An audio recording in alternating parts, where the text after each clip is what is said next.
Good morning. I think I'm almost ready to go. Something looks a little wrong there, but we'll figure it out. Alrighty, come on. Okay, we're gonna do kind of a cross-country flight today. I'm in UK. Where the heck am I at? I'm in Humberside, and we're just gonna do a cross-country with touch and goes in between, and this is the second stream on my replaced Vive Pro 2, and the previous one I had a green vertical line in the right screen, so I sent it back. I got an RMA number. It took about 2 hours of chatting for them to give me an RMA number, and then I just want to make sure my voice is going out. And then they had it for about a day and a half, and they said that they had repaired it, and they sent it back to me. But when it come back, it had a cable hooked to it. And there was no cables when it left. I was told to leave them here, to keep them here. And so I looked, and I went, well, let me check the serial number. Sure enough, it's a replacement. I mean, it's about a month newer than the one I had. So kind of like went, oh, okay, whatever, I can roll with that. So so this is my second stream with this new headset, and I've actually been pretty happy with the Vive Pro 2. It runs, it has a couple of issues, but I've modded it enough that I've resolved any issues that I've had. The biggest issue probably is because it has some pretty bigger screens on it, it runs pretty warm.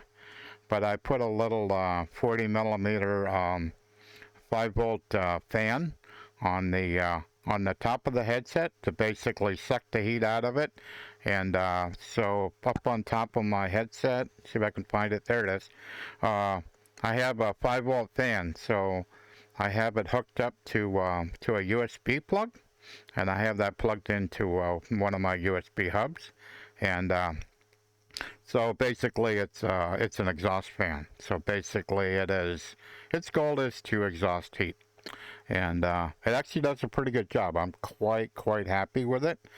I've seen other people run them the other way, where they pull air and then push it into the headset. I just built a new computer, and I was kind of playing around with fans, and I found out exhausting seems to work better. Get the heat out of devices. So I applied the same principle here, and I'm pretty happy with the result. So I think I got everything up and running here. Yeah, I think I'm okay. Make sure. Yep, that looks okay. So we're in pretty good shape here. So I'll go ahead and see if I can get rolling here, so all right, so I'll go ahead and start running my checklist here. So we'll click on OBS next. sim sound. Alrighty, so OBS sim sound. So is OBS catching my sound? Yeah, that looks good. So basically I just turned on the master switch, and I looked on I have my desktop inside VR here, so when I turn the my master switch on and off, I can see if OBS is receiving that, and the view of the volume meter goes up, so we can say, yep. Check. So Mod mic in position. So I'm using a wireless mod mic, and it's kind of important for it to be close to my mouth, and it is in position. Check. Cool. OBS mod mic sound. So let's make sure that when I'm talking, I can actually see the view meter, and I can absolutely see it, so we're good. Check. Here. OBS streaming. So are we streaming? Yeah, looks like we are. I can see where I'm looking at, and that looks good. So we go, yep. Check. Over Toolkit windows. OBR Toolkit window. So I have this window here, and I have my chat window up here. And so we are, we absolutely have that part done. Check. Fly with Lua sounds script. I have a little file, fly with Lua sound script here, so I can set the volumes just like I would on the desktop in X-Plane. I can set all my volumes. I can do that inside of Check. in VR. Avitab plugin. So I've got Avitab plugin. I have it up. Check. Rep weight and balance. So I actually already did this, but I'm going to do it again. So, hello. So let's go to, whoops, let's go to rep, and let's go to weight and balance. Hello, come on. So I put 17 gallons in. I'm going a little bit further.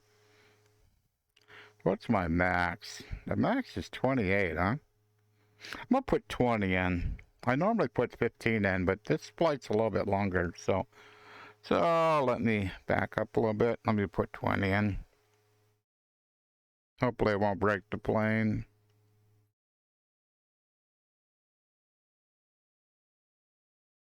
Okay, click on apply. Everything looks okay there. We're good to go. So, click that. Check.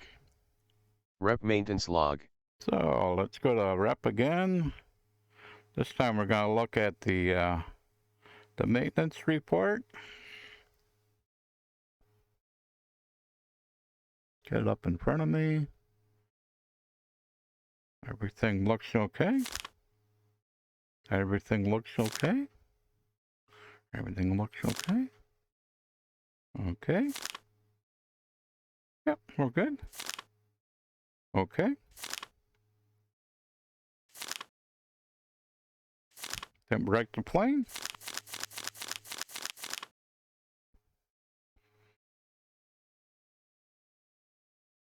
All right. Check. 2 brakes.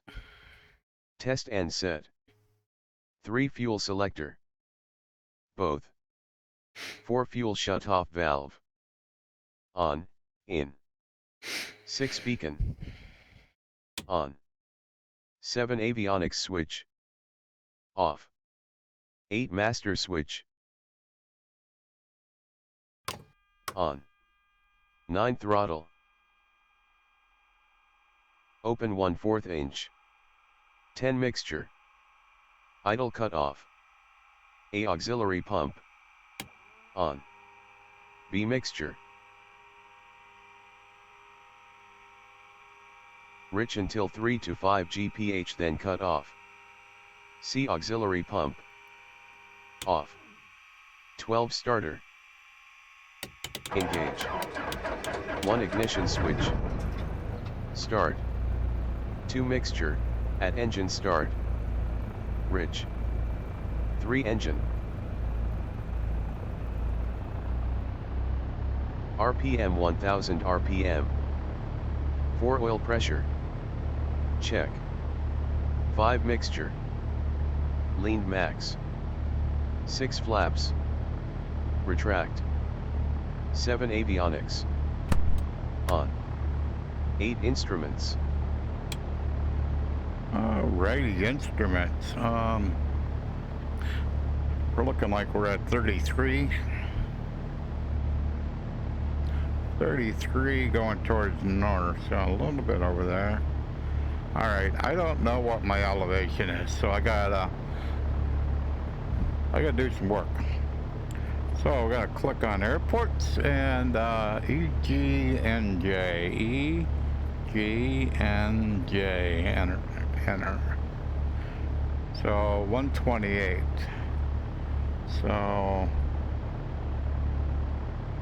121. Hello. Didn't mean to do that. Oh, right about there should be okay. And as long as I'm here, I'm gonna finish off doing this. So EGNV EGNV. Whoops. So I can get that over here and do that. Can I go backspace over here? Yeah, I can. Oh, cool. Too many N's in there. EGNV. T sides. Okay. EGNM.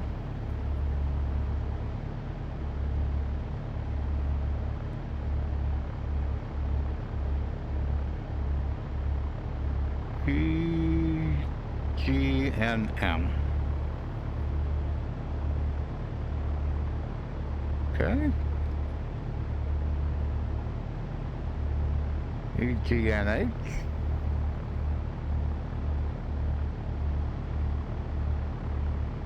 Blackpool.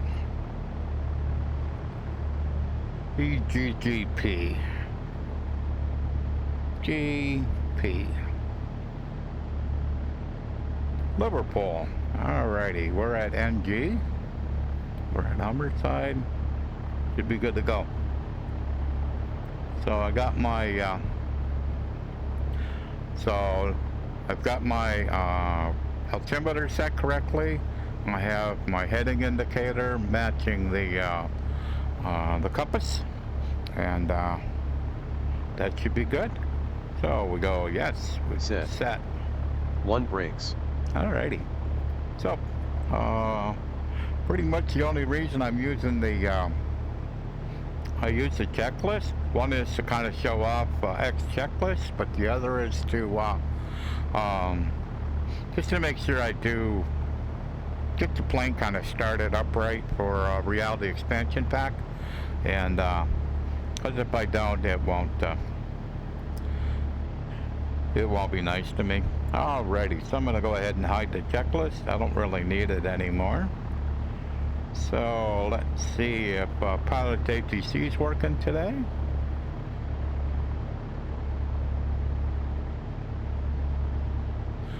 Well, it won't work unless I tell it to connect.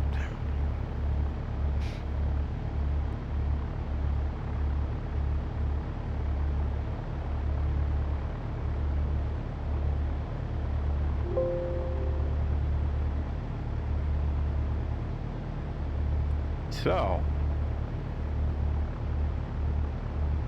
what happened?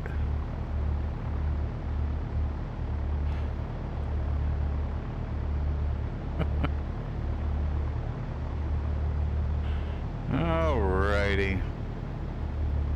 Slight little problem here. So, let me bring this up.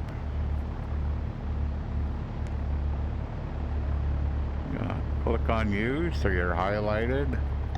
Set contents. And I'm going to tell it to set the contents again. Not sure why I need to do this, but we'll see if it's happier now. Alrighty.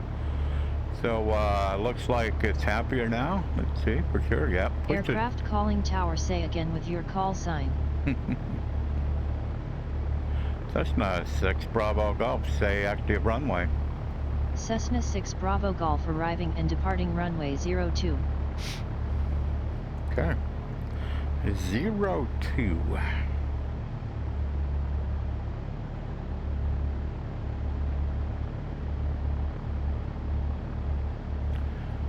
Oh, that's 03, then 02. Does that kind of line up here? Yeah, it looks that way. Alrighty. So all we have to do is kind of figure out where the runway is. So let me get that centered, blow this up a little bit. Gonna go, nope, that one.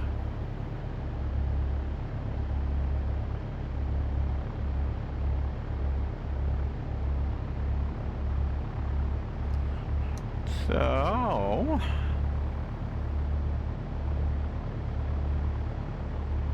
02.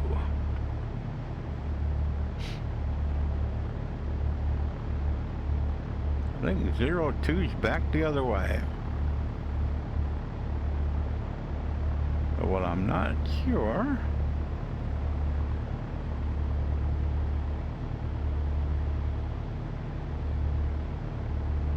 Gonna unselect that so I can kind of move it around a little bit. Yeah. So we don't have taxiways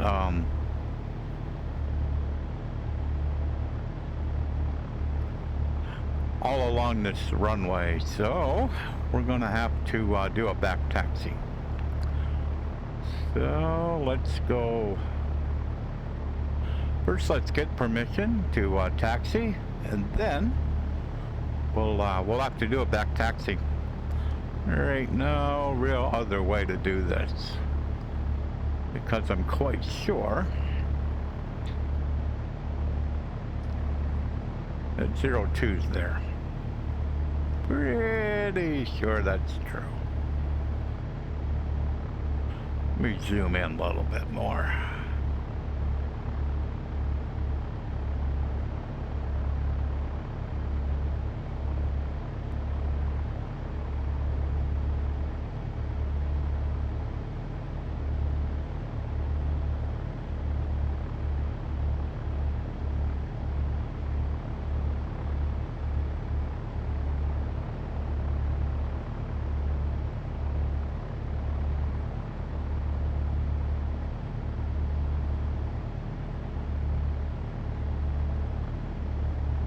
Huh.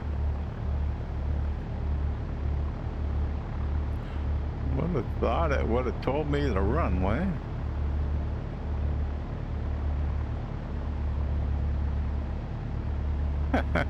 That's kind of funny. Nope, doesn't. Oh well.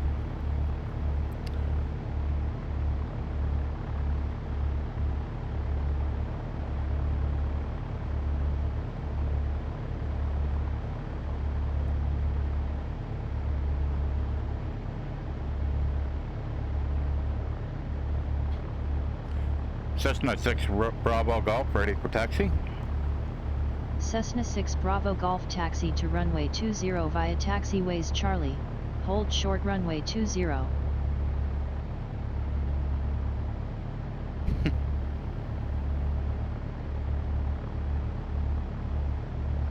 Cessna 6 Bravo Golf, say active runway. Cessna 6 Bravo Golf arriving and departing runway 02.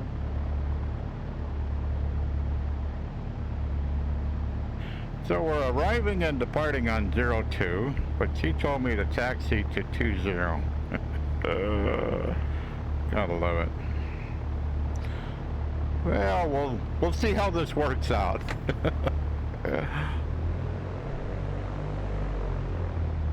Come on, let's turn.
Cessna 6 Bravo Golf advise when ready for departure. Okay.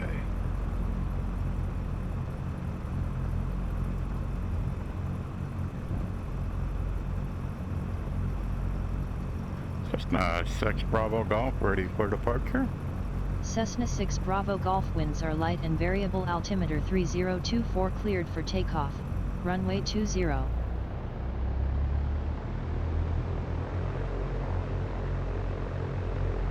Okay. I'm certain I don't need all of this runway, so yeah, there's a threshold there. That's good. Alrighty.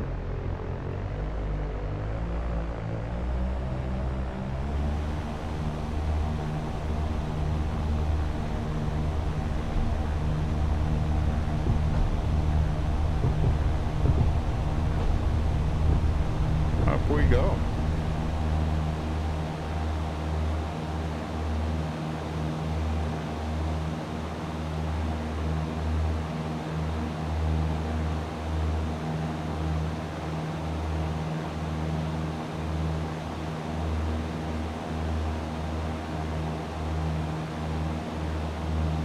Had my heading bug in the wrong place.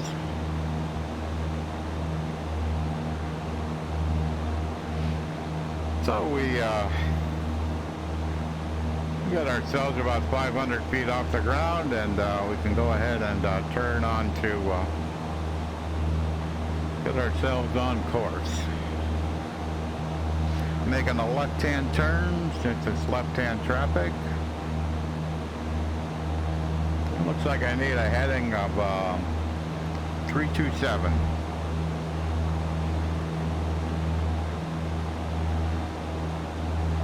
So trying to square it up a little bit, get myself kind of headed away from the runway right now, and then I'll try to turn on heading.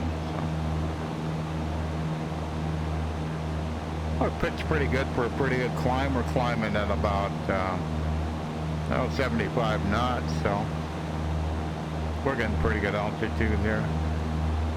Won't take us too long. We'll be high enough.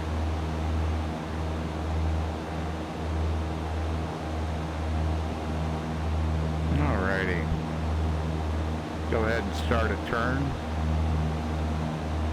Cessna 6 Bravo Golf, have a good afternoon. Frequency change approved. Alrighty. She didn't tell me to squawk anything. I'll pull the power back to 2200.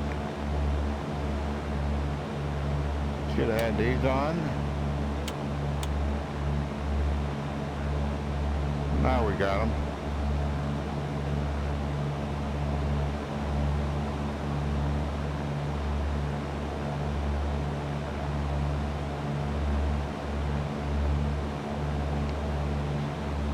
There got to be a track of 327.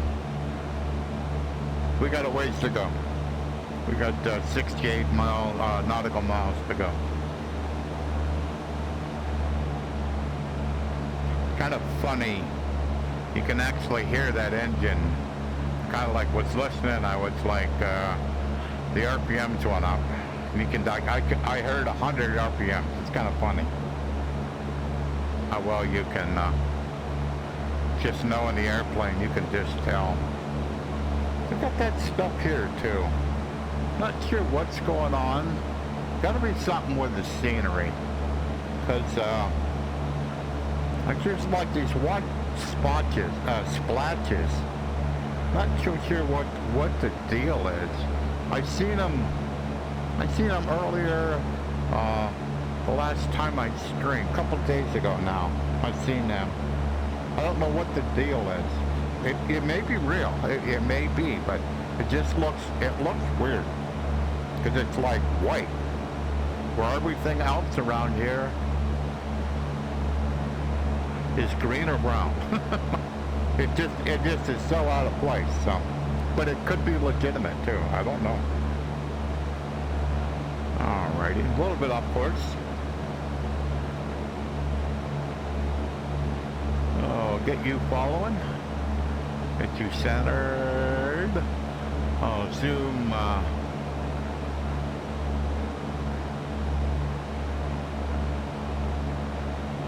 zoom out a little bit. Ah, that's an okay map. That'll be fine.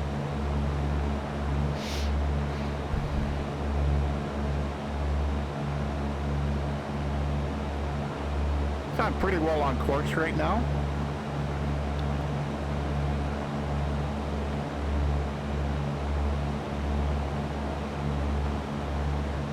Frames are looking spectacular today.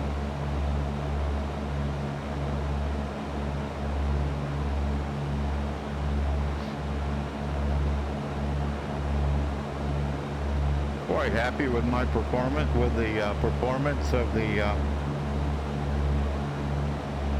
sim and the headset.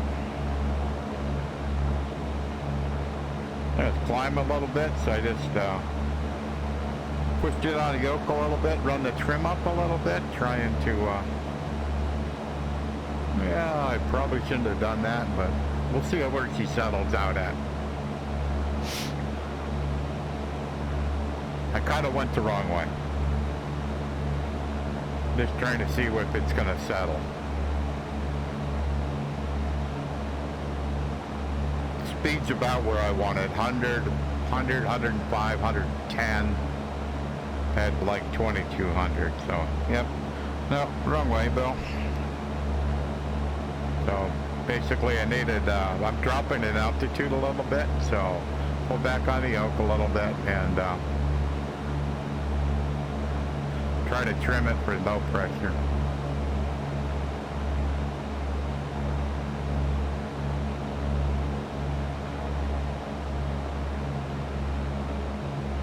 Seeing a bit of anti-aliasing going on. That bridge there is kind of flickering. Shouldn't be flickering, so. But I still don't have the headset dialed in. I think I have X-Plane where I want it, but the headset, it may not be quite dialed in yet, so.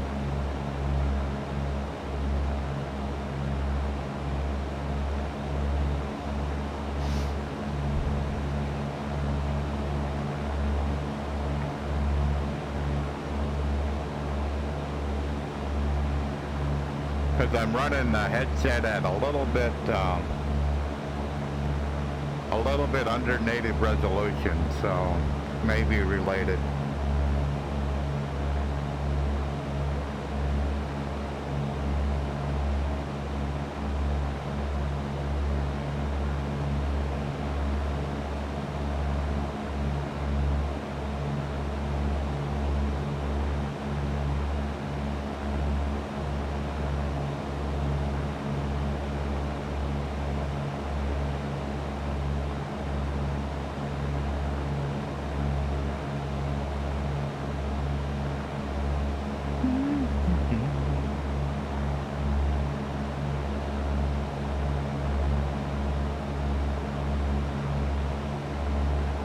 Yeah, structures like that are always difficult.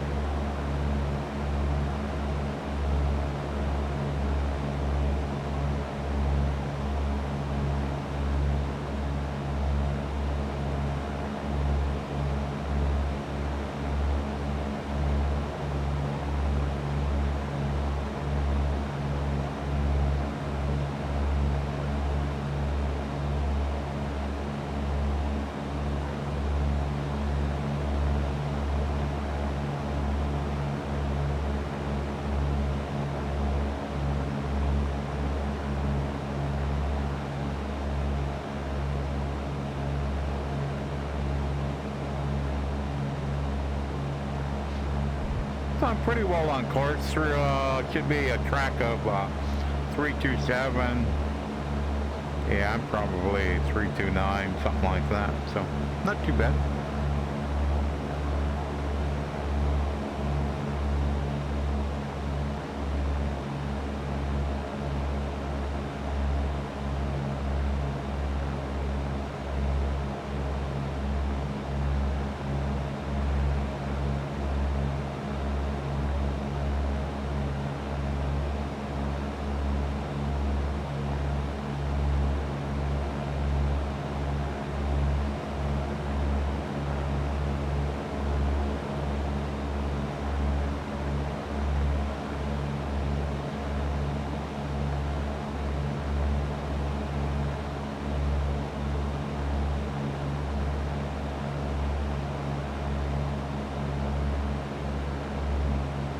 got a ways to go, but when I get about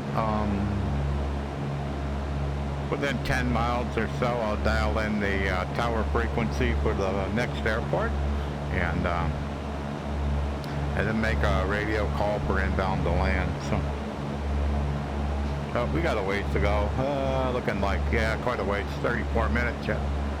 So we're just taking a little tour of the English countryside.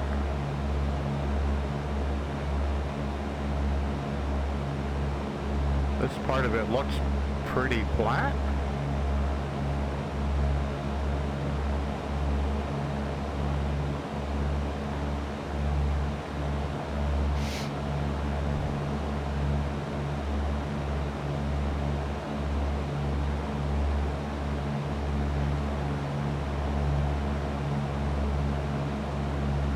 If I was really lazy, I would put it on autopilot, but I'm not feeling lazy this morning, so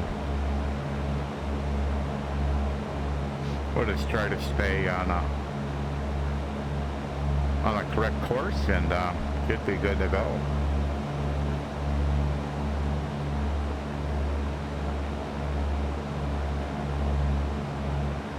So basically, I'm trying to hold like about because of the overcast, I'm trying to keep it around 1500. So I don't see anything coming up here that is it's going to cause me to get too much higher off the ground than that. So this will all work. Shift a little off course, get back on.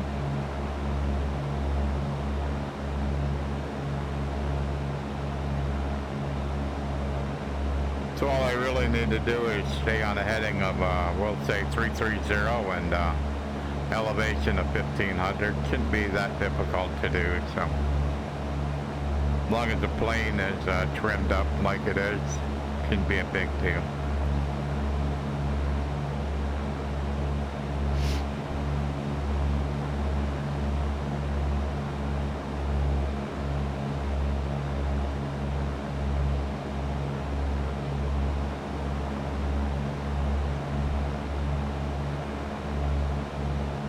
Kind of goal in flying straight and level is I just pick an altitude, and I try my darndest to keep it within 500 feet or 100 feet plus or minus. So in other words, if I said 1500, then 1400 to 1600, I should be able to keep it in there without a whole lot of work. And right now that's quite true. So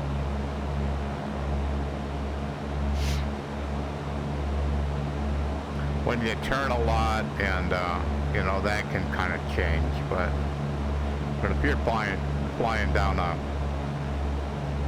straight course, that shouldn't be hard. Seriously, no great need for an autopilot.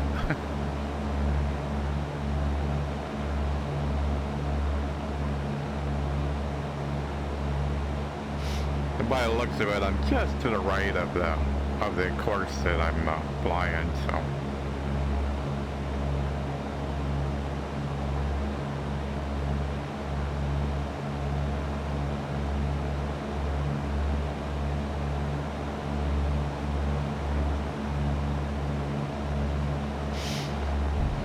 let's see what temperature is. 61 degrees Fahrenheit.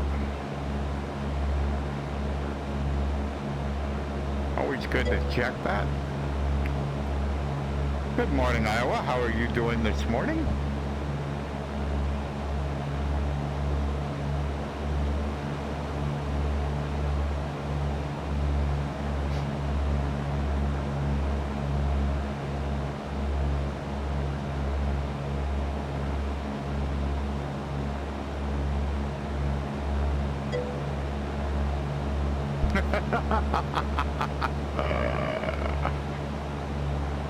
I can believe that.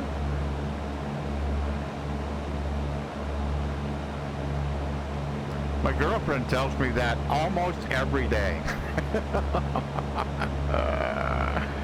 She's her goal, I guess, is she's going to work till the end of the year, so and then she'll be done. But she's way older than I was when I retired, so.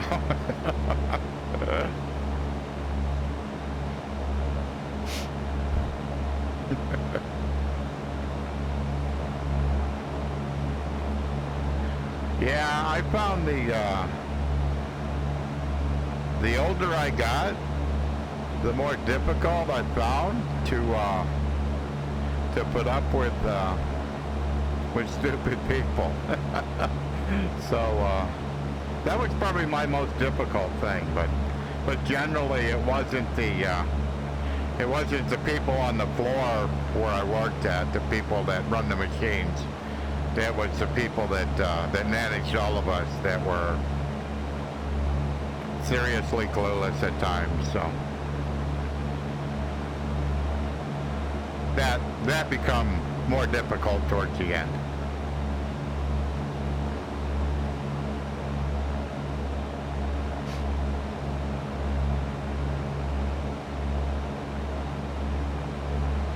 But I was seriously lucky in the respect that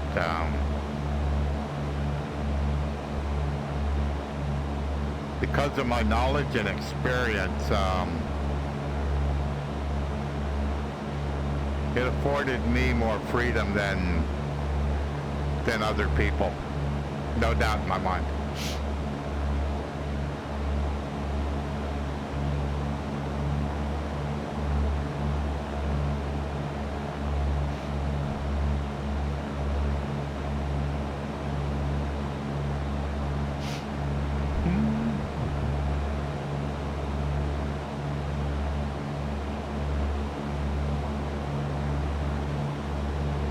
We got kind of like rolling hills here.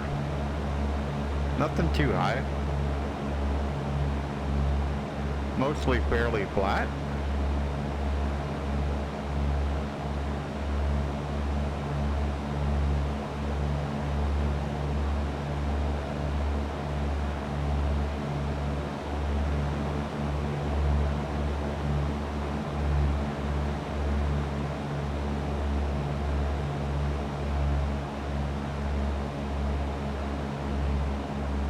Yeah, yesterday I planned on streaming, but I ended up helping a developer with.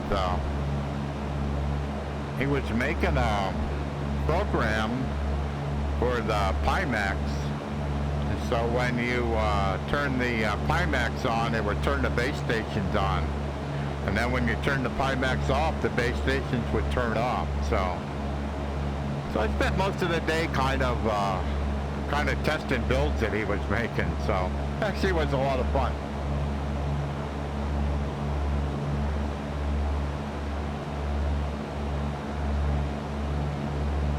Yeah, he's got a 5K, maybe a 5K plus or something like that, so. But his base stations are version 1, where mine are version 2, so he had made the application for the version 1s, and the version 2s are different. So he needed put some logging in so that when I would run it, I would generate a log file. And so he could look at it, figure out what was wrong, and fix it. So it went quite well. Oops.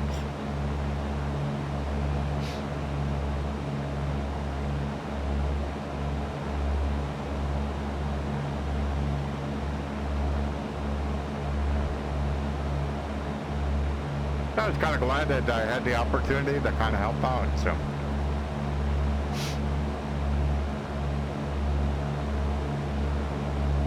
It's the first time I had shared my desktop on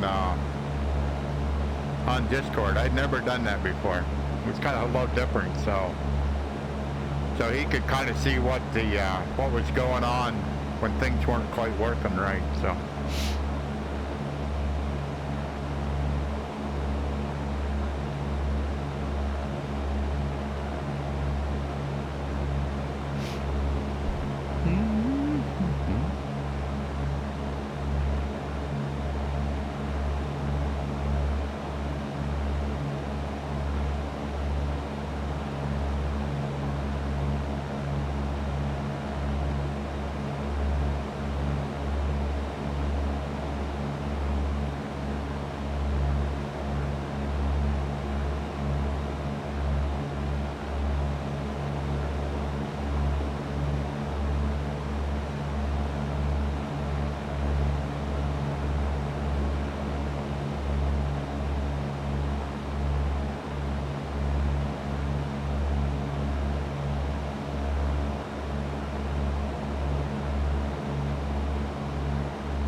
Yeah, I had certainly planned on going to Flight Sim Expo, but when Laminar Research decided they weren't going to have a booth, I kind of rethought going out there and decided to cancel. So I'll be watching it virtually, not in person, but my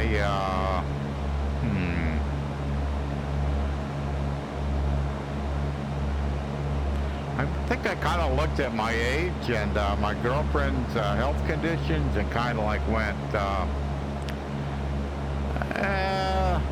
we've been pretty good so far. Let's not chance it. So that was kind of my thought process.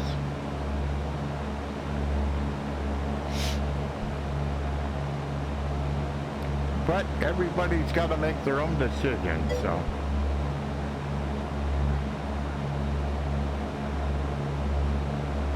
Yeah, I kind of wondered if that would have been a domino effect. It said quite a bit, you know. Do you know if John Fly's still going?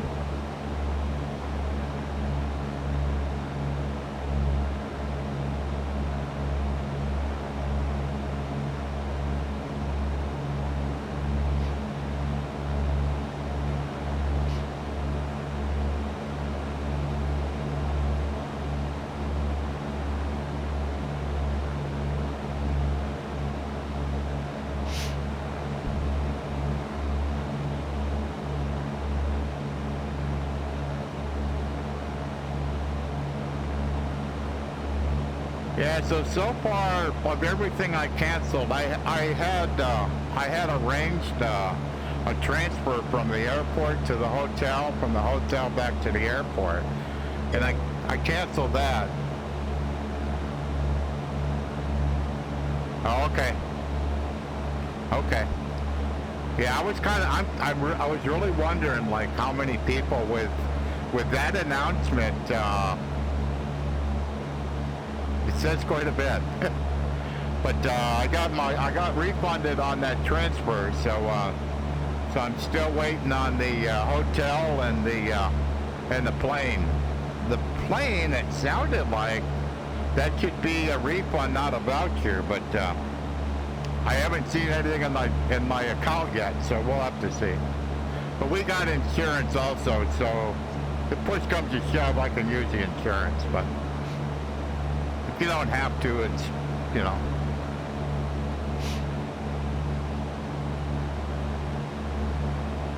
So I know Philip from Laminar Research is going to be there. I wonder who else is going to be there. Kind of wondering. I know Ben is not. I know that.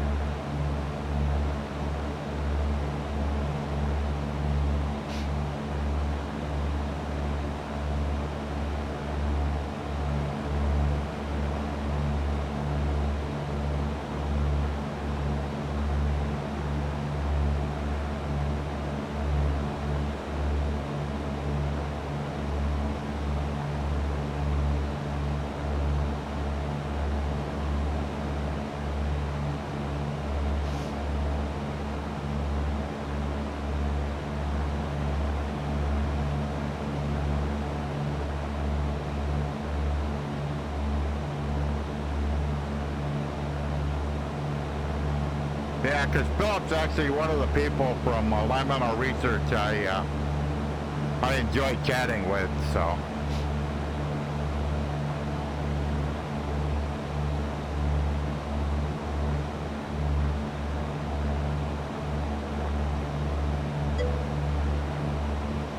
Hello, how are you doing this morning?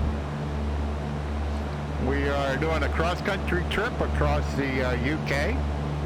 We are about 32 miles from our first destination, which will be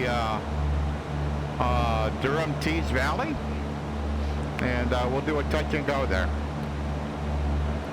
So the total trip time should be about an hour and a half, but we'll see how it goes.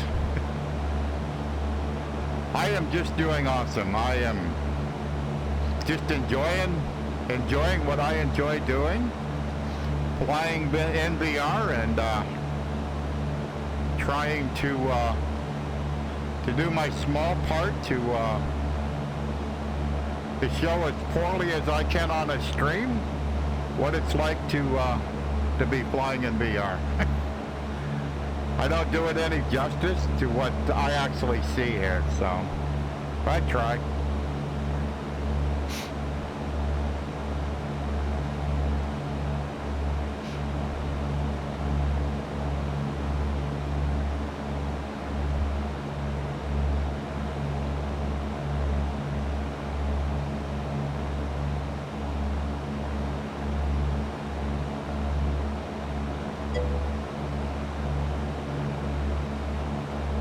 Thank you. I do my best.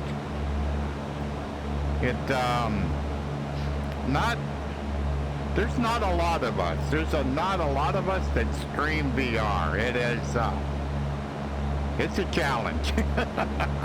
A lot of things have to go right, and this morning, pretty much everything is going right. So I've been pretty happy. Frames are just perfect. It is like, this is so cool. But yeah, that is nice. So I stream X-Plane. X-Plane is where my first experience with VR is in X-Plane. So this is home for me. This is my comfort zone. I also try to stream Microsoft Flight Simulator in VR. It is a much more difficult experience. It is hard. Part of it is that it's related to performance. It's that if you don't have frames like I have right now, I mean, what my frames now are like 45.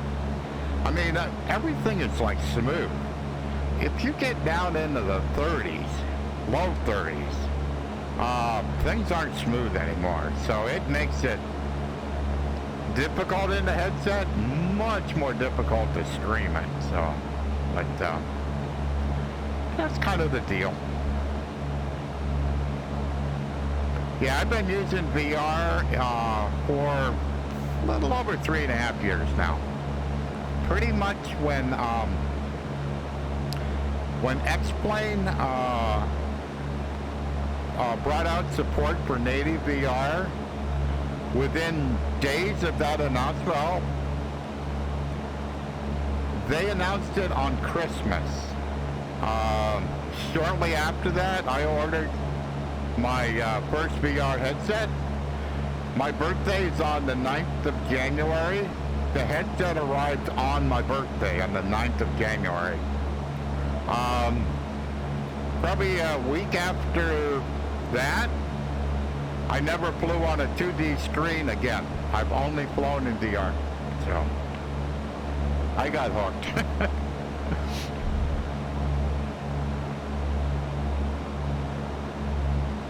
Yeah, so streaming VR is I'm trying to train myself to quit moving my head so much. It's hard because that's what you kind of do when you're in a real airplane. But so what the viewer sees is basically what I see in my headset. So if I move my head like to the left here, this is my view changing. But so that's also what you're seeing is that changing. So when you move your head real fast, it's kind of a little disconcerting to watch. So, but I try.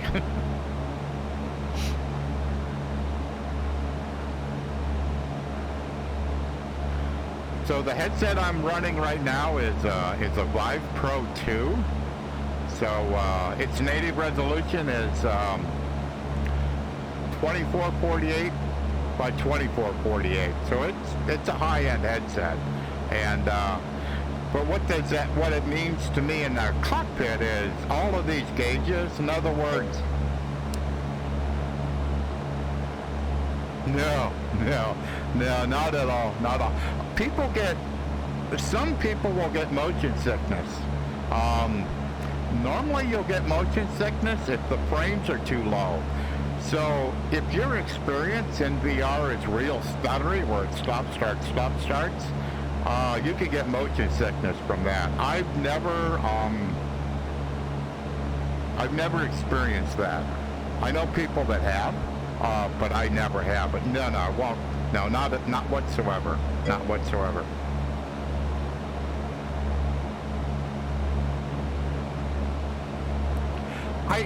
You're probably right. You're probably right. But I also think it's kind of related. How quick you move your head. Because my girlfriend, she yells at me constantly. Why are you doing that? I says, because I normally do that in an airplane. But I've been conscious of trying to reduce that.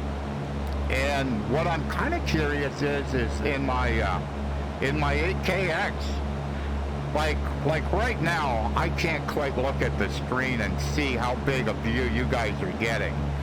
But I'm kind of thinking it's over to the right of the compass is about the view that you guys are getting. In that 8KX, the view to the user is all the way to the other side, all the way over here. That's the view that the viewer is getting. And I'm like, I wonder if that makes any difference, you know, because it's a wider field of view headset. But I didn't realize in the stream output it would be that much different, but it is quite a bit. So. But I agree with you. I think it is exaggerated. And part of what it is, I think, is that the only way you can kind of do it is kind of like pick one eye and then zoom in a little bit. And when you do that, that probably also amplifies that, I think. I think that's probably true. So, 20 miles away.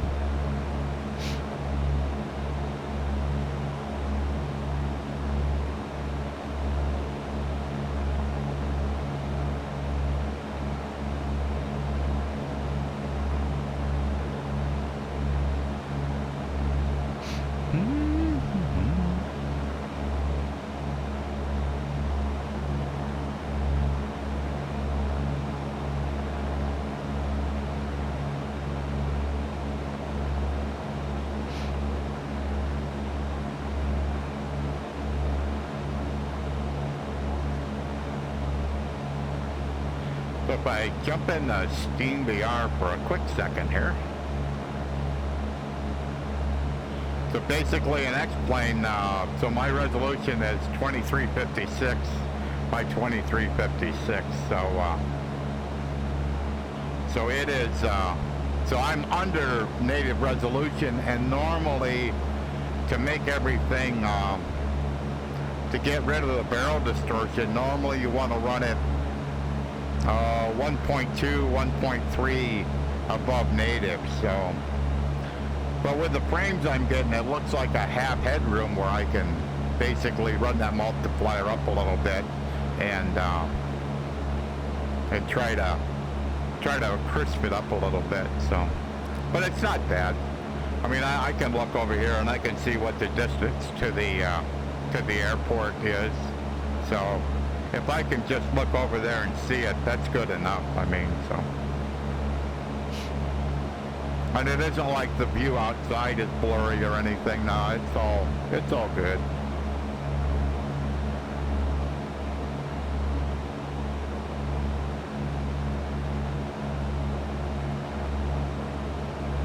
So, where are we going? So we're going to EGNV. Elevation's about the same, 120 feet. Tower is, said COM1, 119.805. COM1 set to 119.805. Wow, I got that right on the money. I had to lean in a little bit. I almost thought it was 05.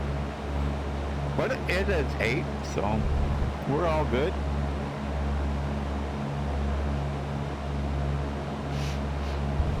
So it looks like I might have to gain a little elevation to get over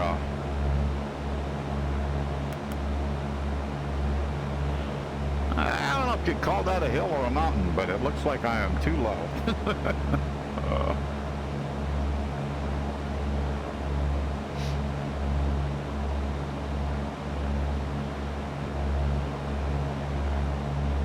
It's sometimes a little deceiving when you're looking at it at a distance to see am I actually low, or is it just that it's far away and or oh, not far away, but a ways away, and you're not judging the height quite right. So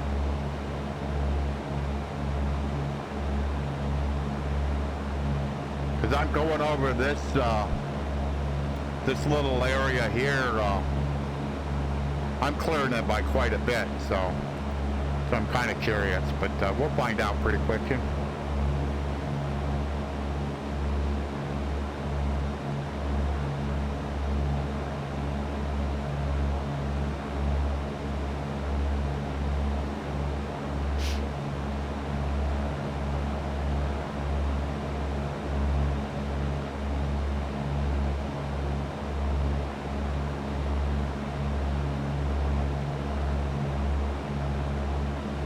Got like a tower out in the middle of nowhere here.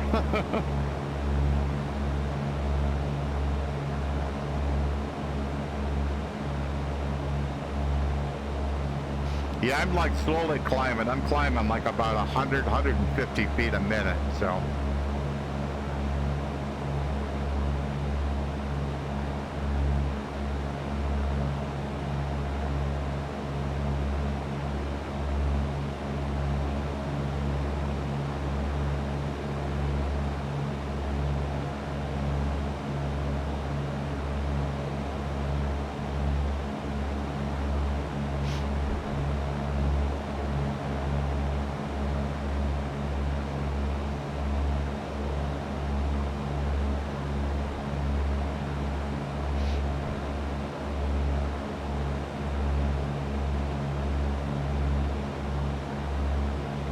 I had to increase my climb rate a little bit here. I probably will be okay, but I was a little bit off course too, so. So we're 12 miles from the airport. So it looks like I probably got to get up over this this next ridge before the airport.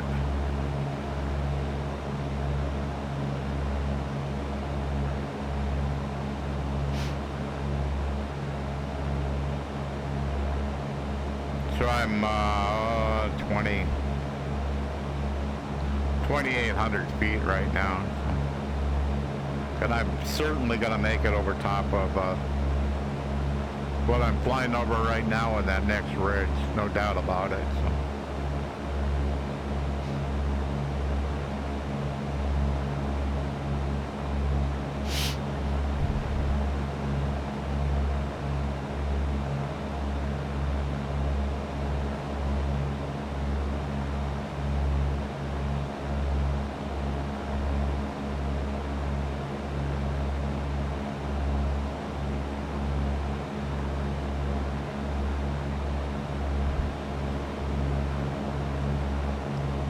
So the elevation is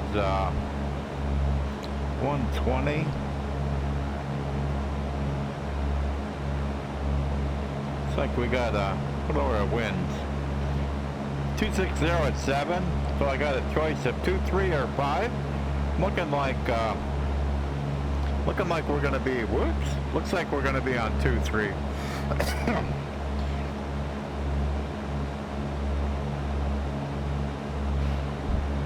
That's what I'm guessing anyhow.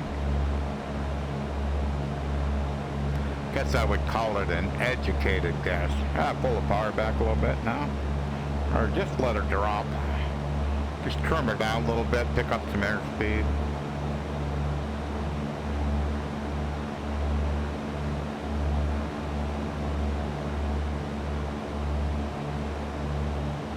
Tower, Cessna 6 Bravo Golf.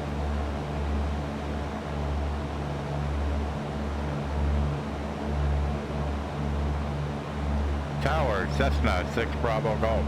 Cessna 6 Bravo Golf, this is approach, go ahead.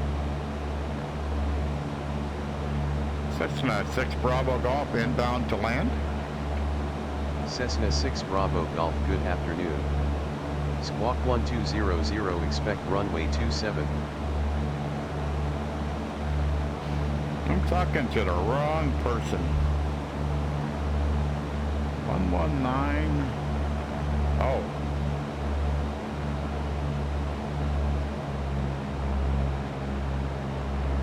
Setcom 119.805. Com 1 set to 119.805. Tower, Cessna 6 Bravo Golf.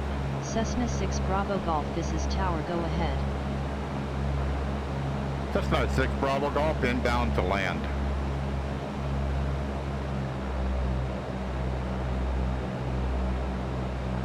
Cessna 6 Bravo Golf, inbound to land. Cessna 6 Bravo Golf, good afternoon. Squawk 1200, enter pattern on a left downwind for runway 23. Call downwind. When you're told to land on a runway that you don't see on the airport you're supposed to be going to, that's always a bad sign. Check frequencies, make sure you're talking to the right person. It should have said that the response should have been tower, and it wasn't, it was approach. So it's kind of like, oops, that's not right. So what I had was,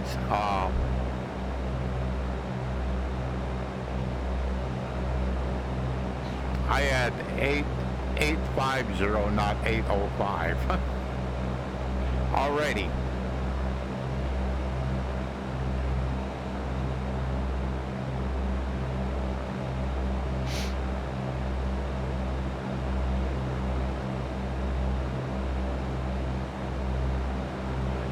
So, I don't want to get too low here.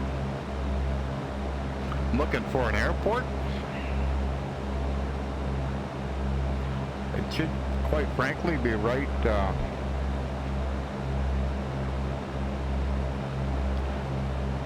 somewhat right in front of me. But it's not obvious yet.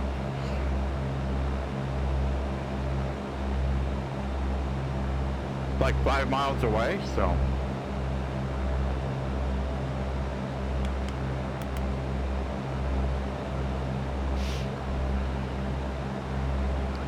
So if the elevation there is 120, 1200 is my pattern. So need to get a little bit higher.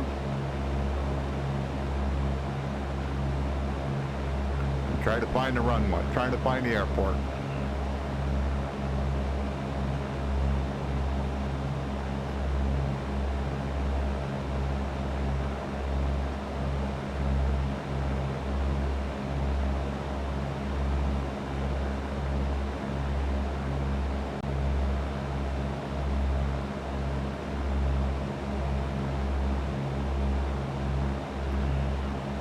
So it should be to the left of me.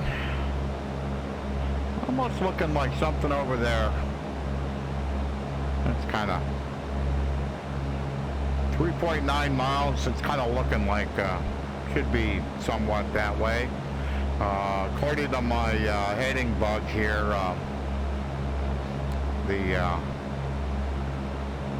runway should be to my left. Let me look a minute. Yeah, gonna have to play around a little bit to get set up. But if I turn this way, I'm gonna do an approach, and I need to do a left downwind. So I'm trying to find the runway. Airport, where are you? 301. Once I see a runway, then I can.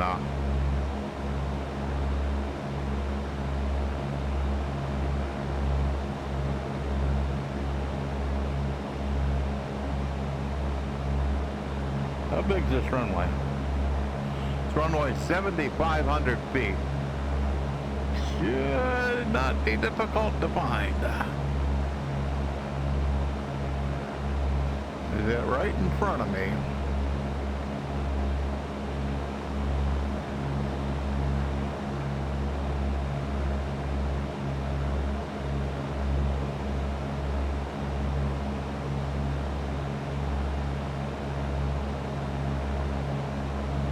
There it is. Okay, so you can certainly see the runway now. So he said I got to do a left downwind for runway 23, so I'm going to go out this way.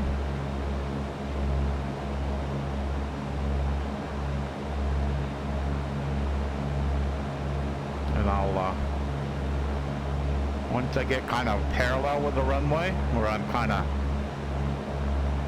a little more sure than there she is, yeah. Okay. So basically I'm flying runway heading right now. So I'll fly a parallel track here, and I'll make a right hand 180 to get on the left downwind for runway 23. I'm at 1,200 feet. Plane, I'm running a little more RPM than what I should be, but we'll work all through that when I get spun around here. Good dope. Yeah, and this is the time when I'm doing like an approach. My head is on a swivel, and so that's as much as I try to not move my head too fast. I'm trying to prepare for a landing. Alrighty. So I'm going to teardrop out, so I'm going to turn to the left a little bit more here. Maintaining 1,200 feet, so I'm at pattern altitude, or thereabouts. Turn out, and then I'll, so that's enough. So I'll go ahead and I'll turn back. And I should be far enough away that I can go ahead and get set up for that, for the downwind. So I'm just trying to do like a shallow turn here, like a standard rate turn.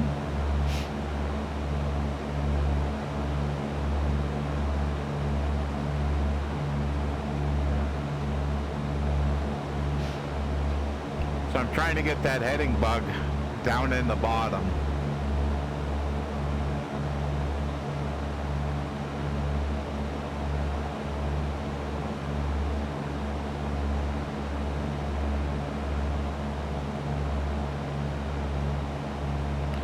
So there's the runway. I'm just trying to get a little bit closer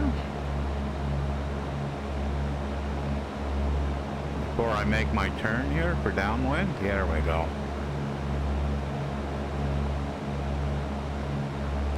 So I'll pull the power back to about 2,000 right now.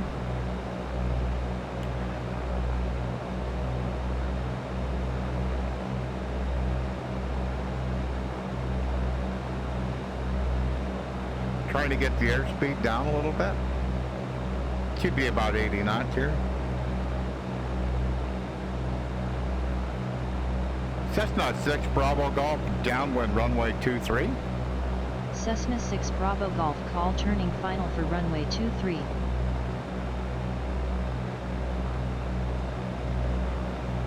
Cessna 6 Bravo Golf, request touch and go.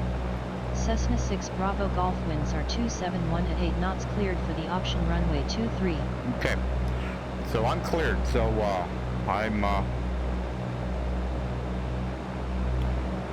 so right now I'm looking for the threshold of that runway. So it looks like it's right about there. So I'm in the white arc. I'm going to pull back the power a little bit. 1 notch of flaps. And When the runway looks like it's about 45 degrees, I'm gonna make a turn to base, and I pulled the power back way too much.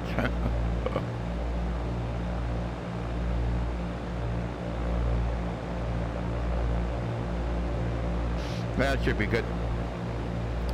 So we'll go ahead and roll her around here onto the base turn.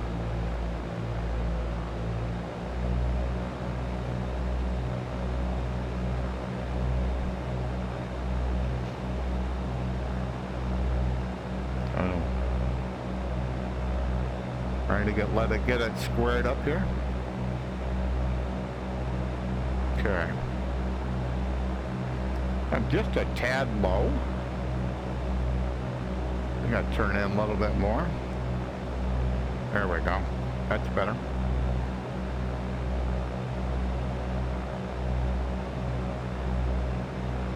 Cessna 6 Bravo Golf turning final. Cessna 6 Bravo Golf winds are 271 at 8 knots, cleared for the option runway 23. Okay. So, looking for that runway. I'm about 100 feet too low. I've got 2 notches of flaps out. Not sure why I do, but I do.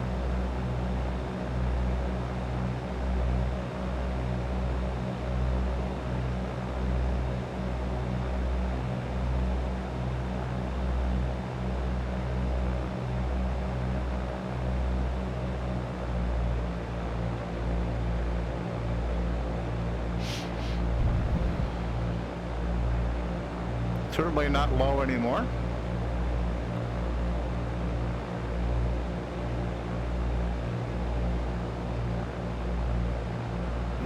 Final notch of flaps.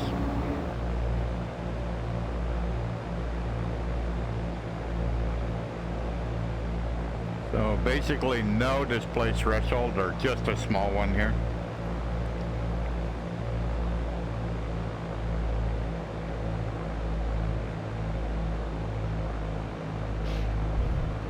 Certainly says runway 23 there.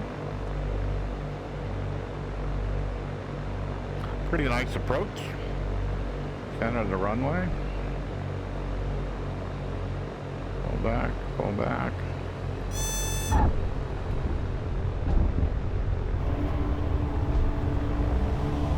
There we go.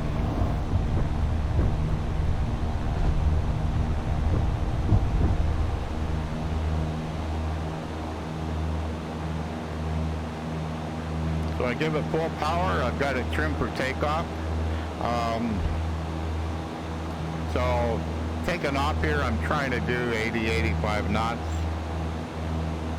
She was going up a little bit above that, so I pulled back on the yoke a little bit, trimmed it down, run the trim rail down to try to get that to reduce and climb faster. Awesome. Awesome, awesome, awesome. So, got to be on a heading of 193. So, just got to wait just a little bit here, get 500 feet above the ground, and then we'll turn on course. Heading 193.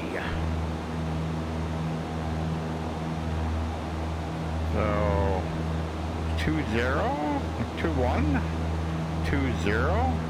193. That's 19192. Should be 193. Alrighty, we're good enough. We'll go back to like 2200.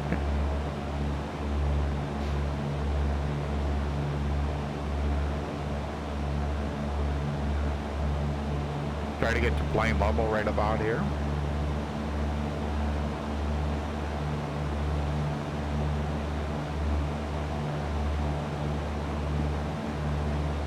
So, next airport, 37 miles away.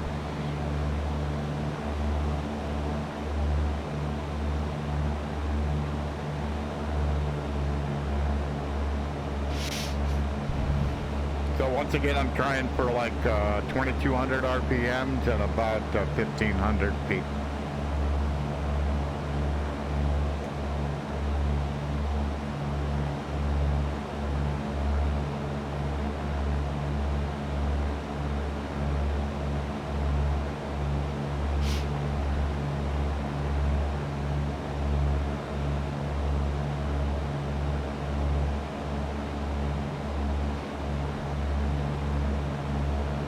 So you're basically looking for your vertical speed to be right around 0. It will wander. It's real sensitive, so it'll wander up and down a little bit, but it's kind of an indication of where you're going, not where you are. It's pretty much how I look at it. It's an early indication of where you're going. It's probably a better way to look at it. And your altitude indicator is where you are.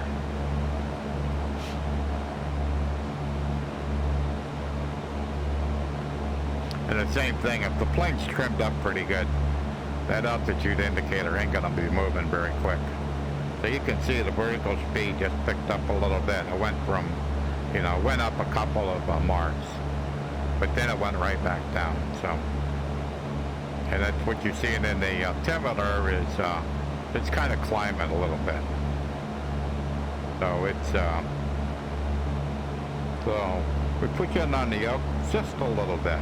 And then when I put you in on the yoke, I run the trim wheel up just a bit. And I do all that with the VR controller. So as soon as I touch that trim wheel, I can feel it. So all you have to do is touch it, pull the trigger, move the VR controller up, and that trim wheel will move up. So. And that basically will relieve the pressure on the yoke. So you push in on the yoke to make it descend just a little bit, and then you move the trim wheel to relieve the pressure. So you don't have to hold it pushed in. So you're completely hands-free flying here.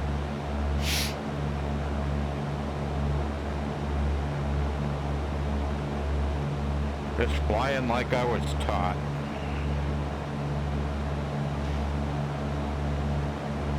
Feels like I must have learned something because it's been quite a, I don't know, maybe 4 or 5 years ago now when I was actually in a real airplane, so maybe closer to 5 now. It was so much fun though. VR certainly brings those feelings back.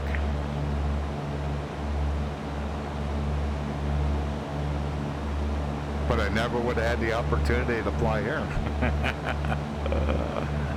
I got to travel here, but I certainly didn't get to fly. Flew in a big airliner, but that ain't quite the same as what I'm doing now.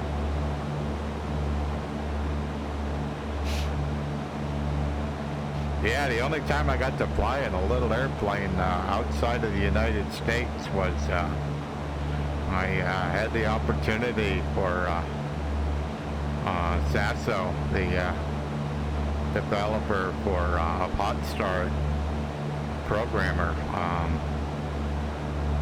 He took me and my girlfriend up in Slovakia for a day in a Diamond D. I think it was a DA-40, I think it's what it was.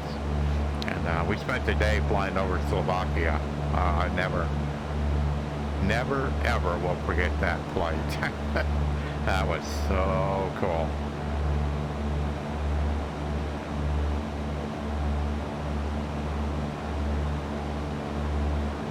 What I didn't realize is how many pictures my girlfriend took. She took a lot. And she showed them to me. I went, no way, that is too cool.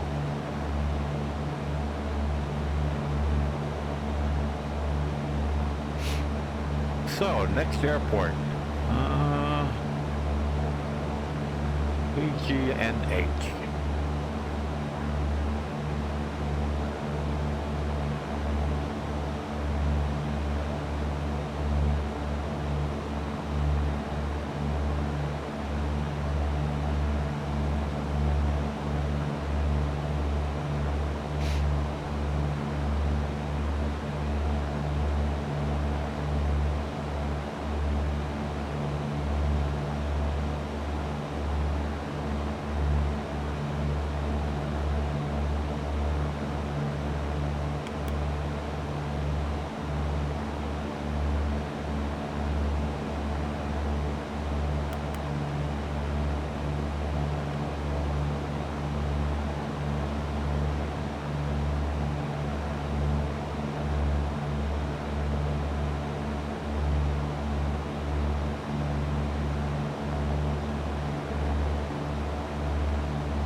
Oh.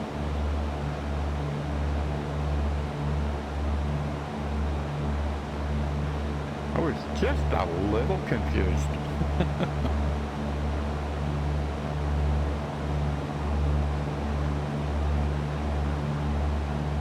Okay, so this elevation here is 681 feet.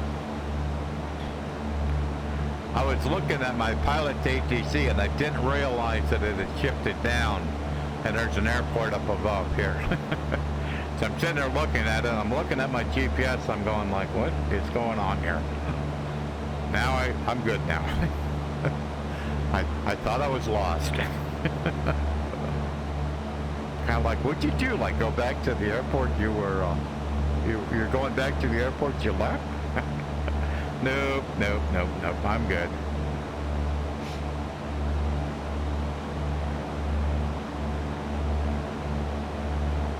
Pretty big highway down there. What, 3 lanes on both sides?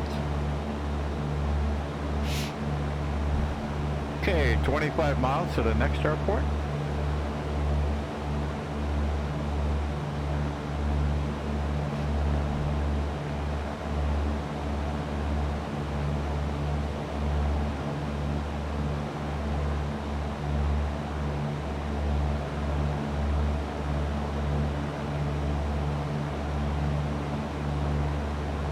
Winds are at the next airport are 290 at 10 knots.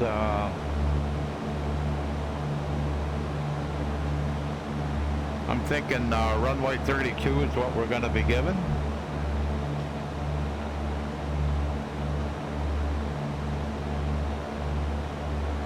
We'll find out.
wind drifted slightly off course, but made a correction and should be good to go now.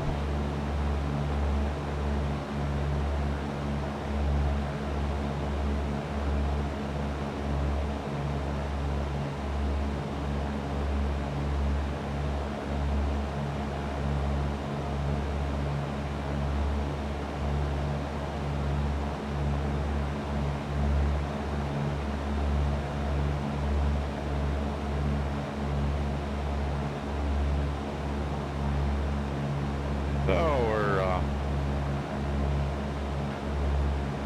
little less than 18 nautical miles away from the next airport.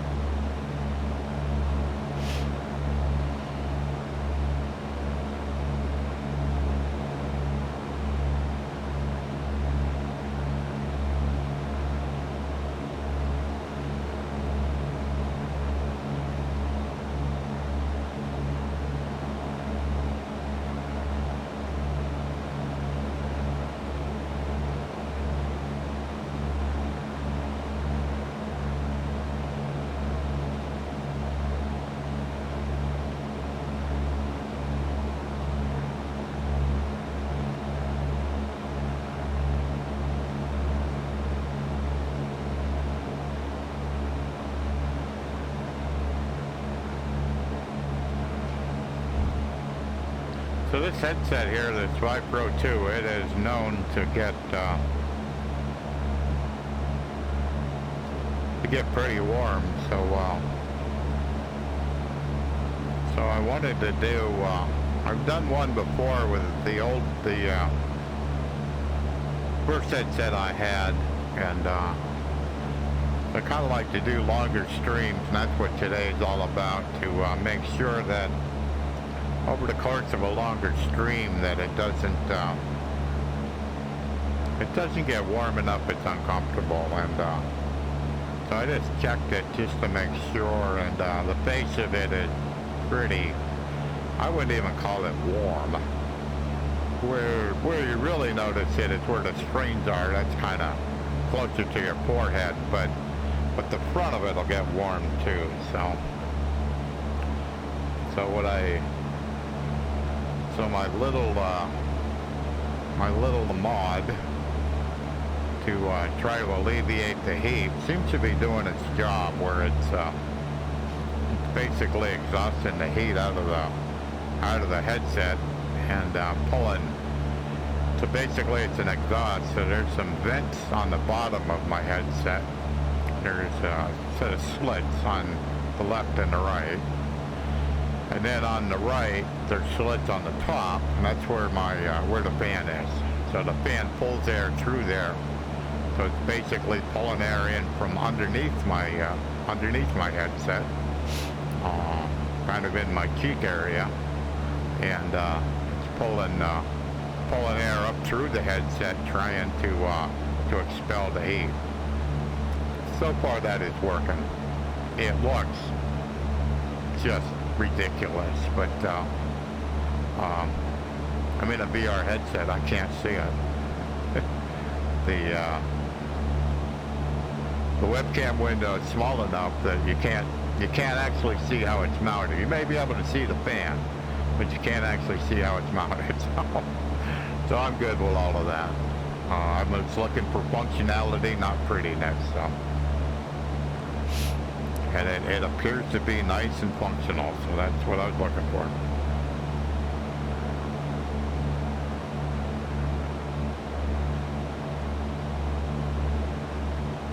Because those screens do make a difference. I also have a G2 that is in its box. It's on its way. It will be gifted to my girlfriend's grandson. And I packed it up. I'm not using it anymore. I'm done with it. And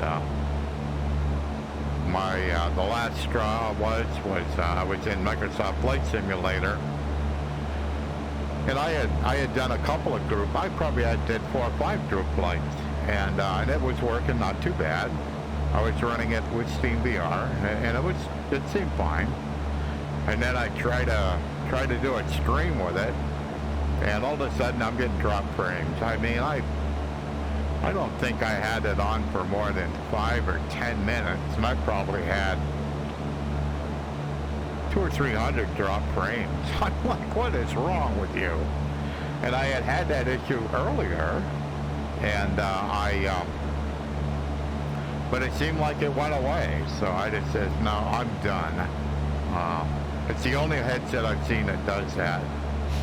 So, alrighty, do I got the right frequency? Nope. It's at COM1, 120.305. COM1 set to 120.3. Luton information.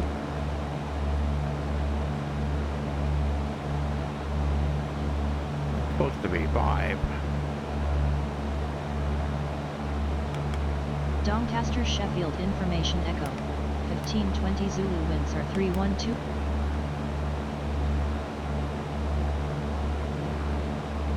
Tower, Cessna 6 Bravo Golf. Cessna 6 Bravo Golf, this is Tower, go ahead. Cessna 6 Bravo Golf, inbound to land. Cessna 6 Bravo Golf, good afternoon. Squawk 1200 altimeter 3027, enter pattern on a left downwind for runway 32.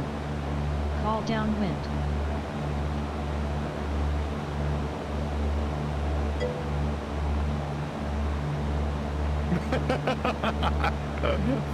Okay. You had me confused.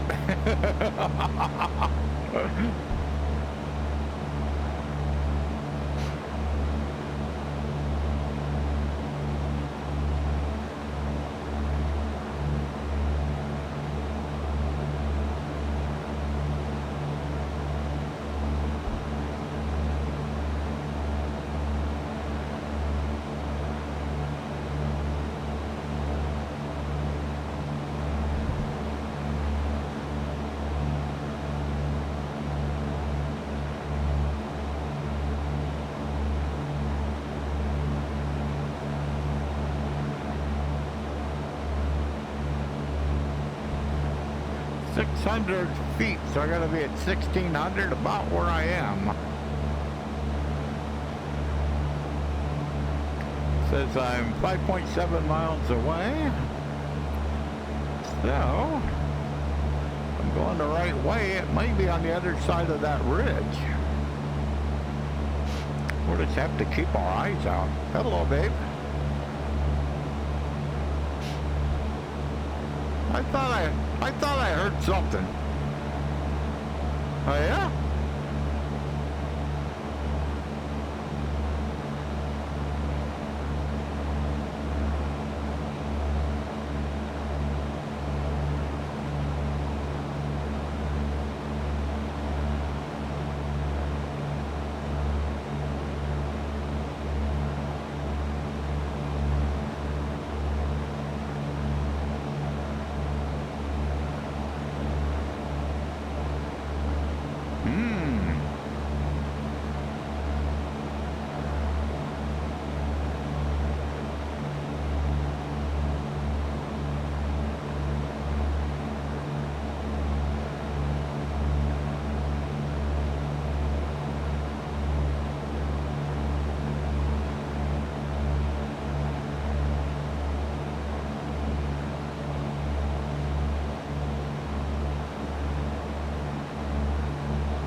Like it's right there.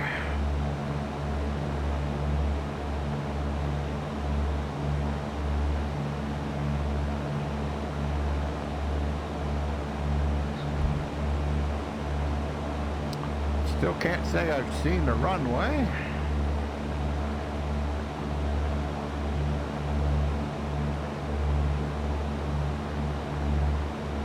Is that it over there?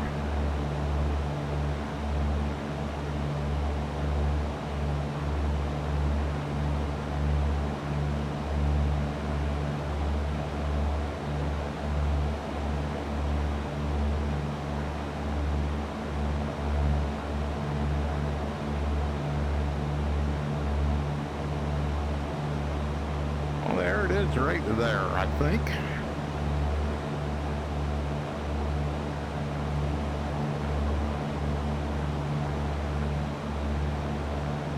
Okay. So I'm gonna make sure I was turning the right way. Yep. There we go.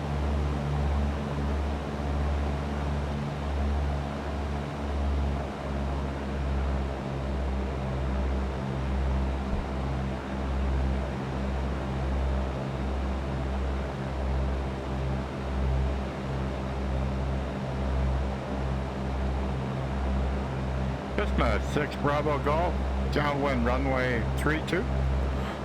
Cessna 6 Bravo Golf, call turning final for runway 32. Cessna 6 Bravo Golf, request touch and go. Cessna 6 Bravo Golf, winds are 311 at 11 knots, cleared for the option runway 32. Alrighty.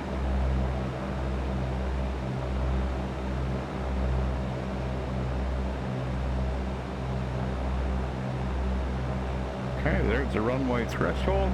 Trying to get a little bit wider. I'm in the white arc. I can put 1 notch of flaps out.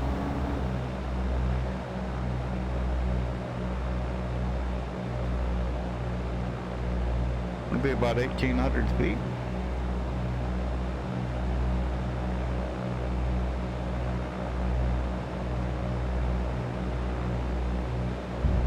Okay, runway's a little bit shorter, not bad. 5,400. Alrighty, we're good. We'll turn on base. 1 more notch of flaps. Whoops. Not that much, Bill.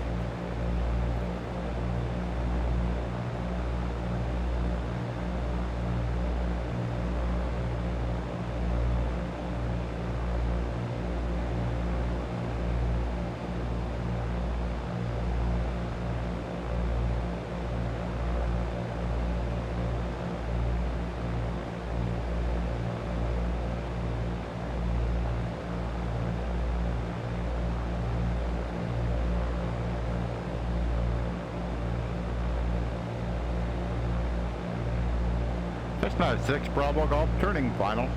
Cessna 6 Bravo Golf, winds are 311 at 11 knots, cleared for the option runway 32.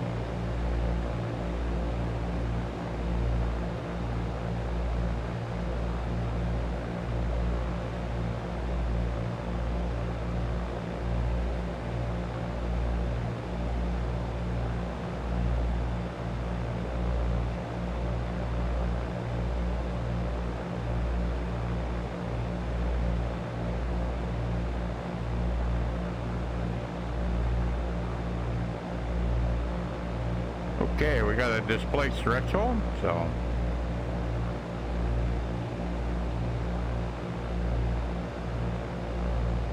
looks like I'm dropping a little bit too fast.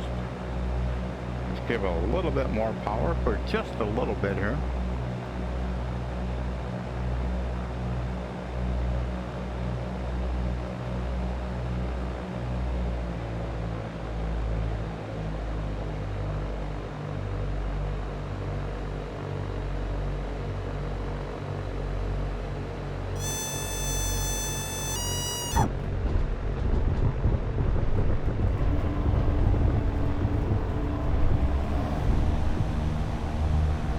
That was bad.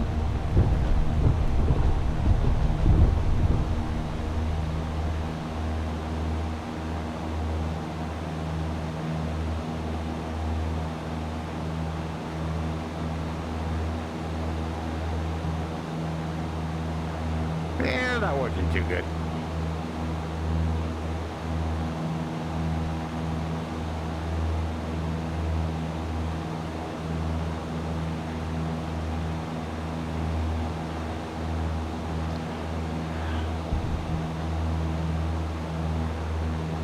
So I need to be on a heading of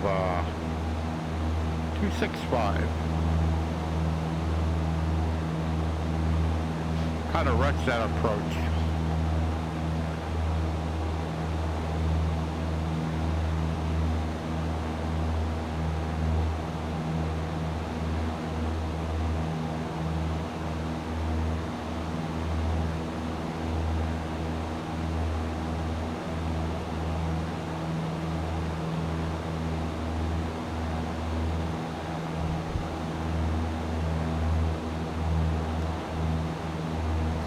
now going to Blackpool. NH. Yeah, I thought Blackpool should be pretty low. It's right along the water, so.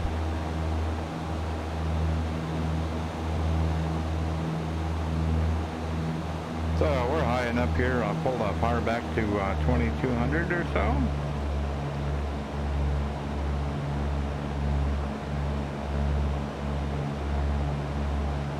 "47 miles to go." Says 32 minutes.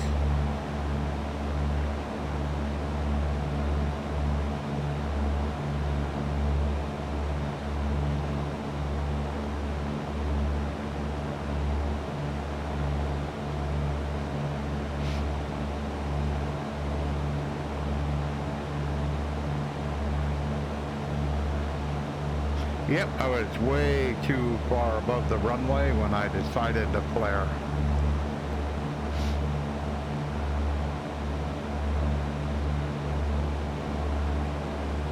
And what you'll get out of that is a hard landing.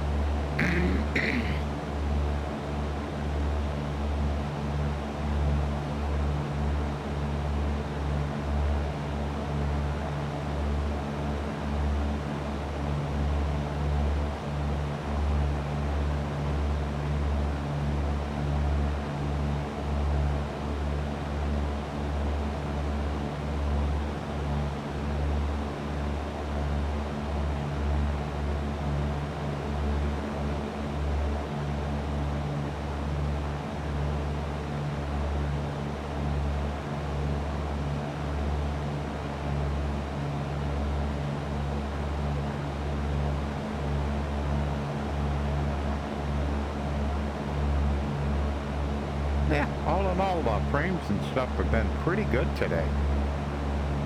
Especially the way the weather is, where it's like so hazy and overcast.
Cessna 6 Bravo Golf, say weather. Cessna 6 Bravo Golf weather at Echo Golf November Mike is few clouds. Visibility is unrestricted, winds are 312 at 11 knots, cloud coverage is 4,000, few clouds. Current altimeter is 3027. Temperature 18 dew.10.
Just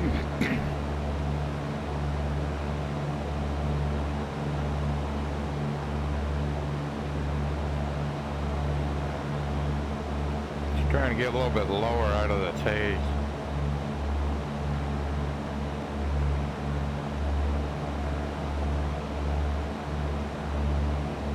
Doesn't look like I got anything really too high around me.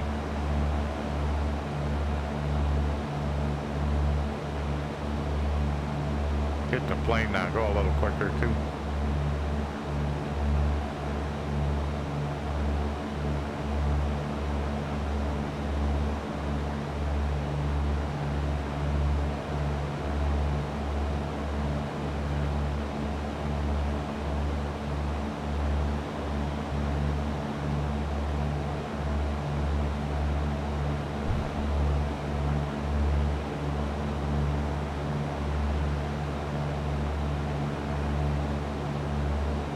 So next airport we're going to is Blackpool, and it's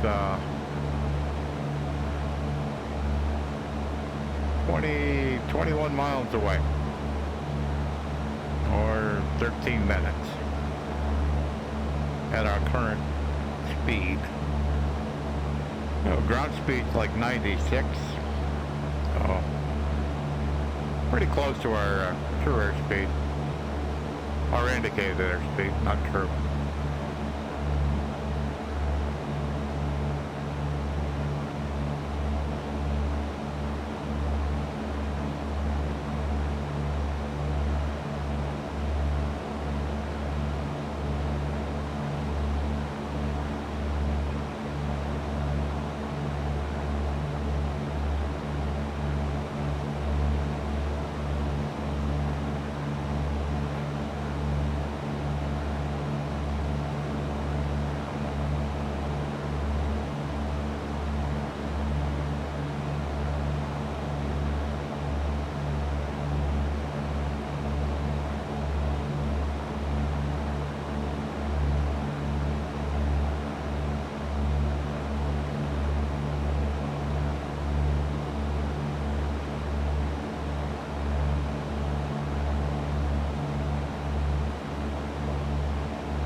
Sitcom 119.950.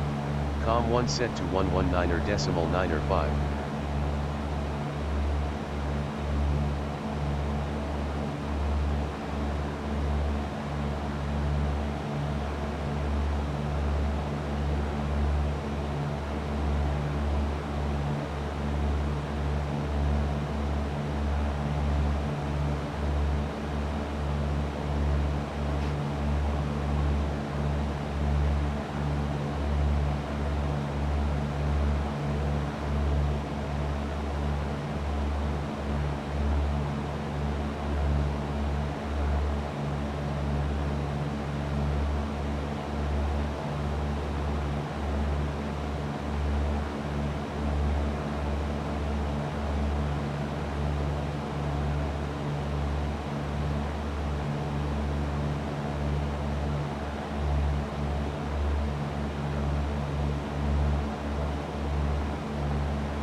Cessna 6 Bravo Golf.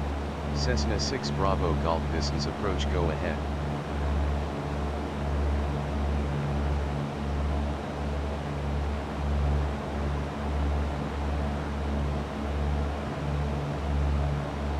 Cessna 6 Bravo Golf, say active runway. Cessna 6 Bravo Golf arriving and departing runway 28. So it appears like I'm talking to the right person. I was a little surprised when it said approach. Oh, they're the same. Approach and tower are the same. Interesting. So the active runway is 28, which I thought it would be.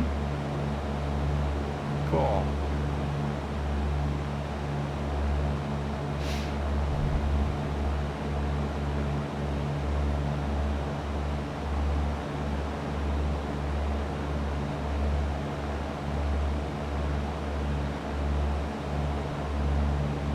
Hopefully we'll do a little better job of this landing than the previous one.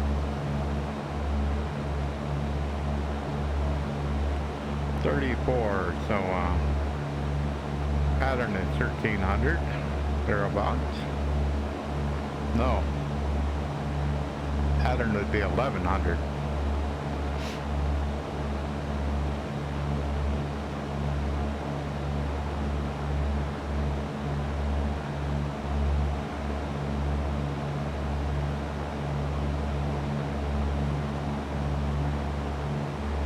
Big old highway. Actually, two of them.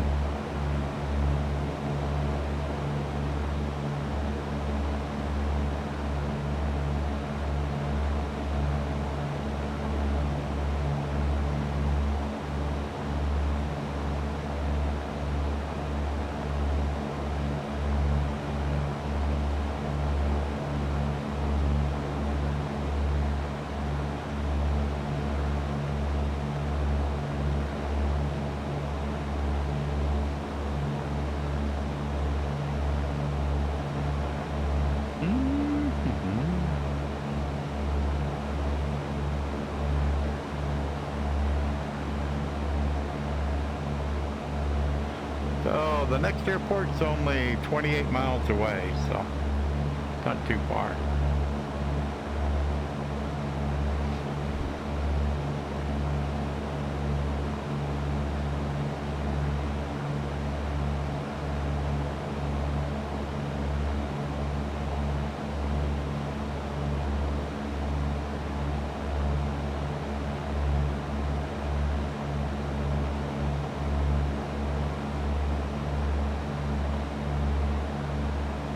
Tower, Cessna 6 Bravo Golf, inbound to land. Cessna 6 Bravo Golf, good afternoon. Squawk 1200, expect runway 27.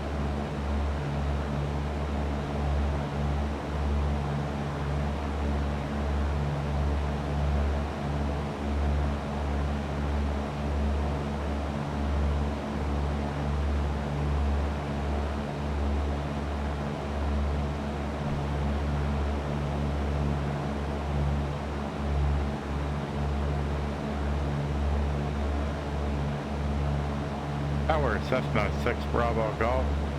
Cessna 6 Bravo Golf, this is approach, go ahead. Say active runway. Arriving and departing runway 28.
Tower, Cessna 6 Bravo Golf.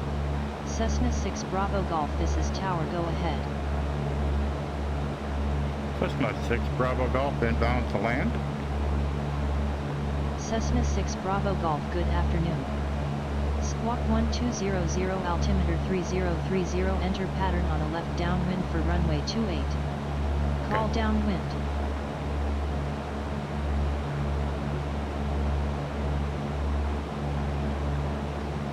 The frequency I had these as the same, but when I looked at Pilot ATC, they weren't the same, so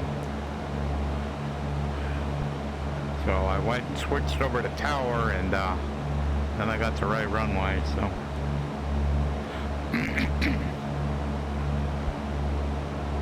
So we're doing a left downwind for runway 28.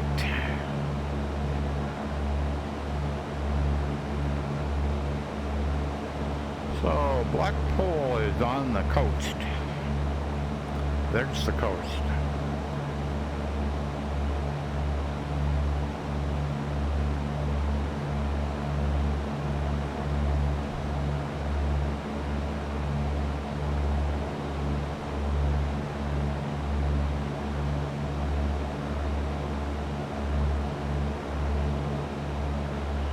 So I'm going to go a little bit wide here.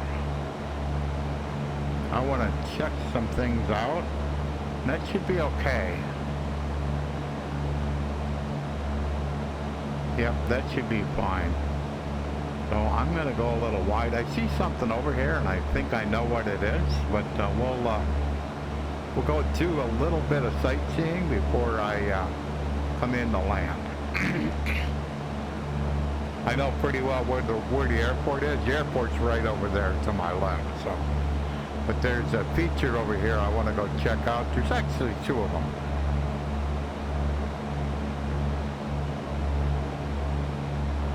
So there's a tower called Blackpool Tower. And if I'm right, it's right in front of, it's right on that shoreline, so. So basically, I'm going to run down the shoreline and make a left-hand turn to get set up for my downwind.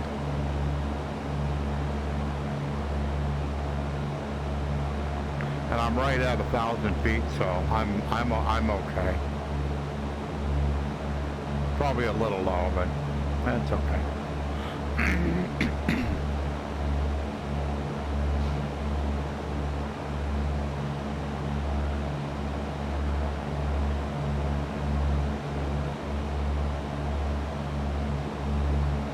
Yeah, so there's this Blackpool Tower, and then there's an amusement park over to the left of that.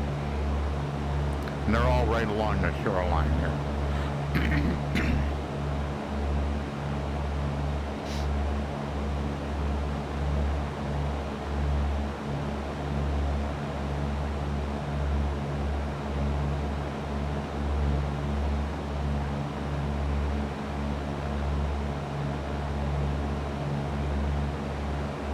And I'm going to stay at this altitude. I'm not going to get any lower to get a better view.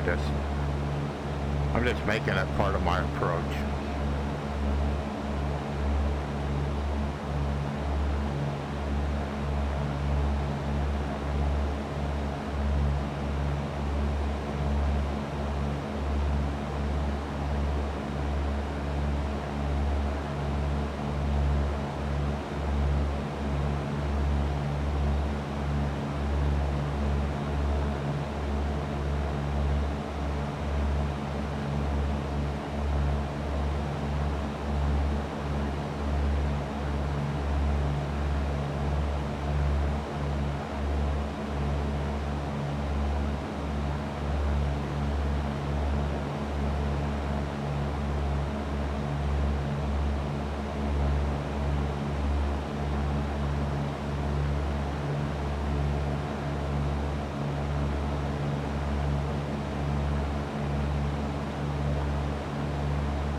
This here is called the Blackpool Tower. It's black and it's a tower, so. There's also on this pier here, there's a Ferris wheel.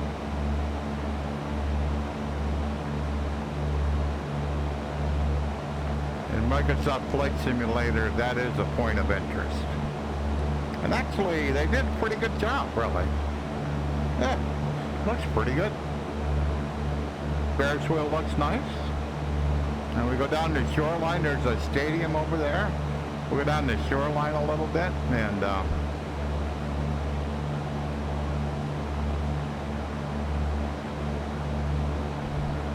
there's like an amusement park here.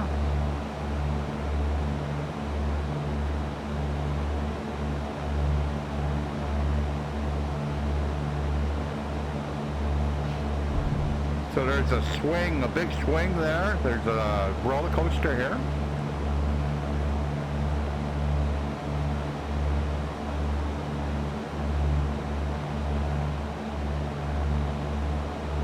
If I know what I'm doing, the airport's right here. So I'm a little bit low.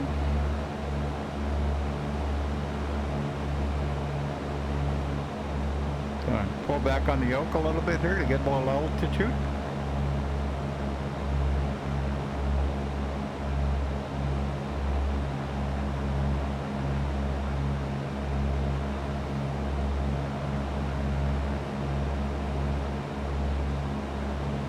Yep.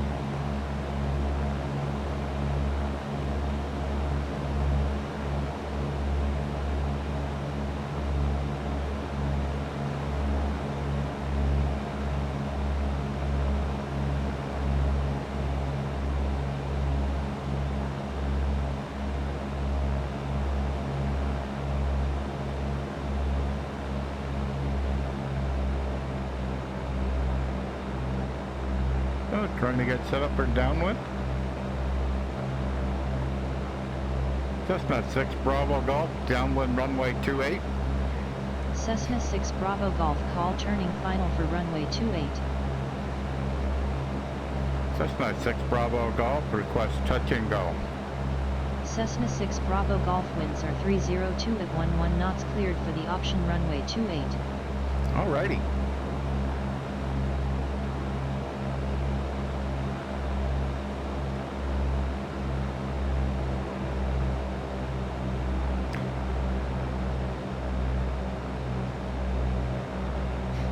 Okay, there's the threshold. Go back on the power a little bit. Hold back on the yoke. Get her to slow down a little bit. 1 notch of flaps. Looking for it to be at a 45-degree angle.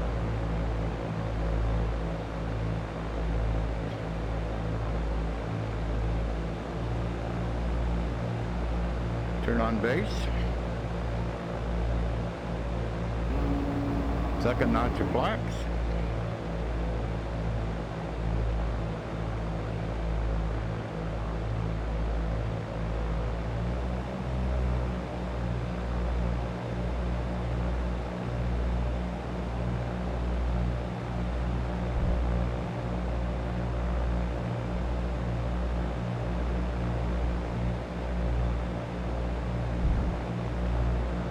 Cessna 6 Bravo Golf turning final. Cessna 6 Bravo Golf, winds are 302 at 11 knots, cleared for the option runway 28. Alrighty.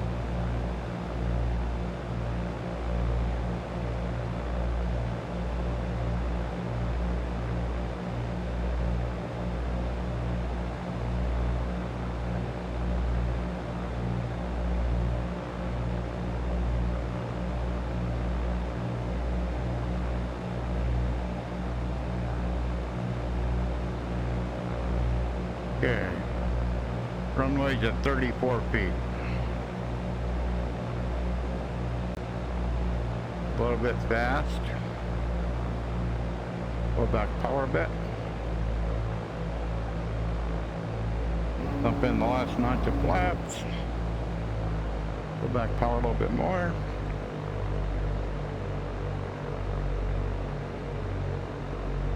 Still seems a little fast.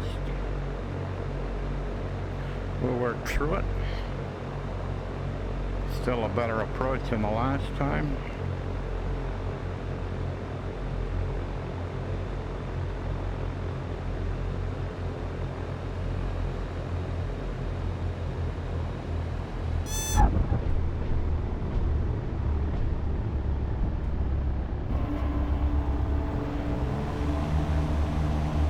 I didn't think it was that bad. Wow.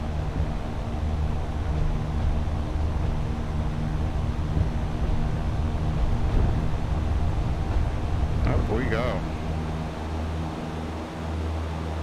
Huh.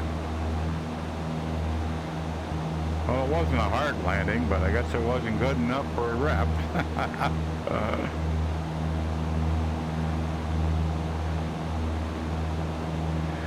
So we got to be on a heading of 168. I got to do about a 180. Alrighty, 500 feet above the ground. Make our turn, 27 miles away.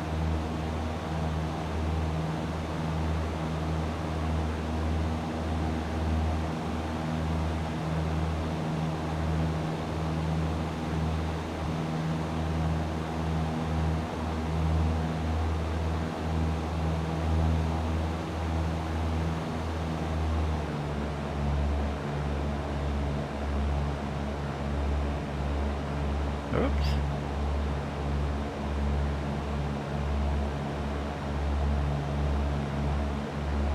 It's like we gotta go over the water here.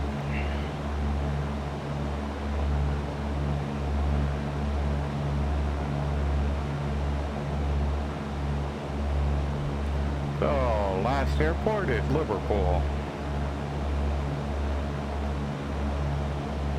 EGGP. It's along the coast too, so it's 80 feet.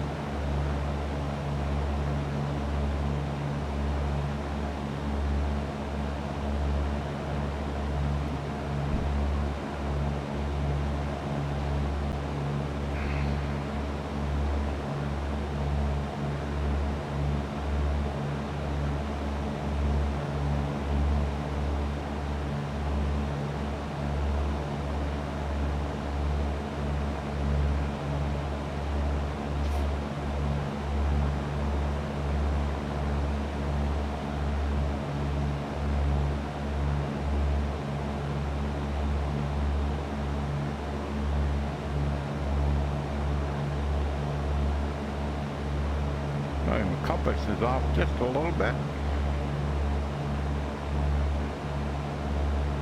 That's better.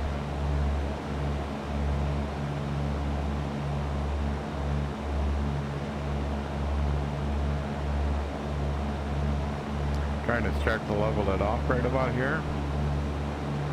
Actually, I want to be at 1500, but we'll start making some adjustments here.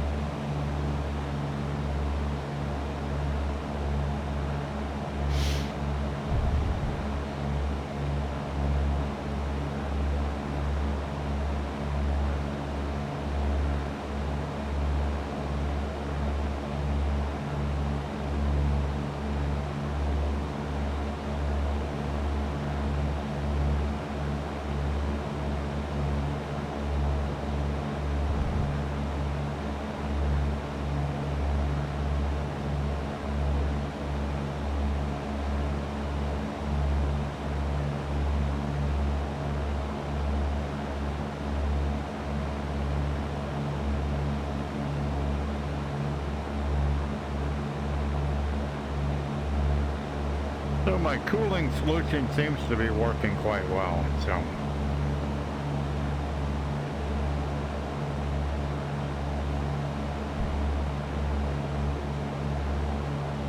Quite happy about that. Wasn't really a whole lot of money. Little 40mm fan.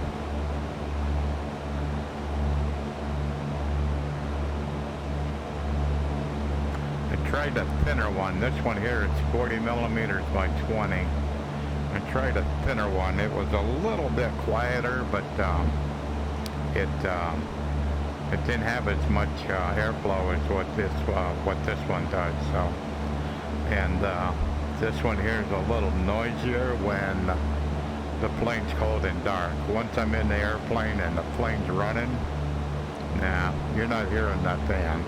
It's not that loud. So.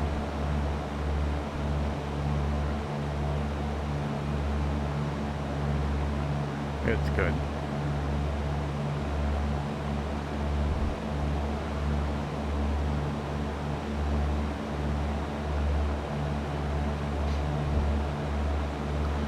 So this is X-Plane 11.55 R2. It has native VR controller support, and so I fly with a physical yoke and physical pedals.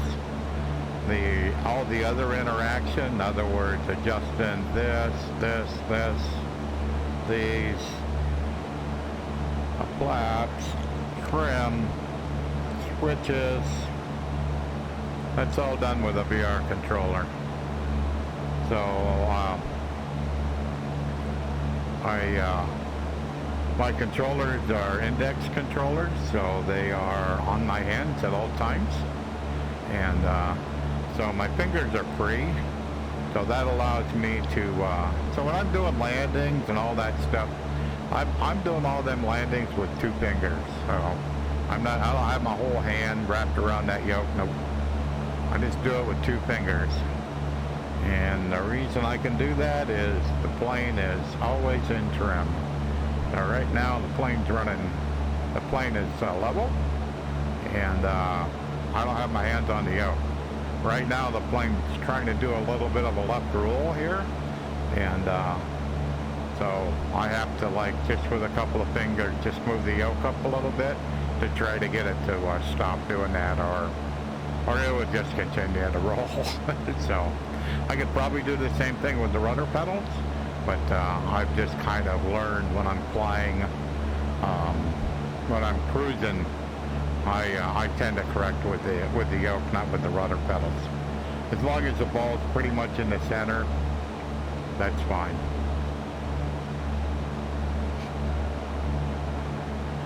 So looks like we need to get a.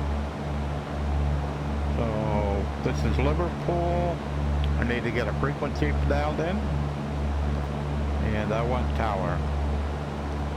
Set COM 1, 126.355.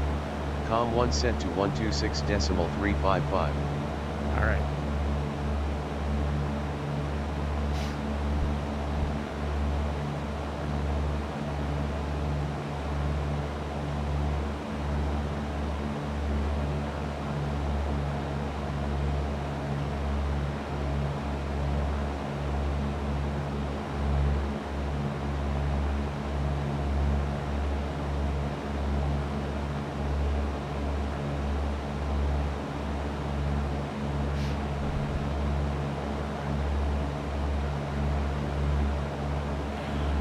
So this is our final stop.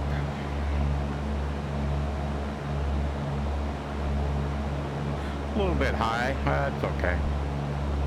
For 300 feet high. We're 14 miles out. 7 minutes, 8 minutes.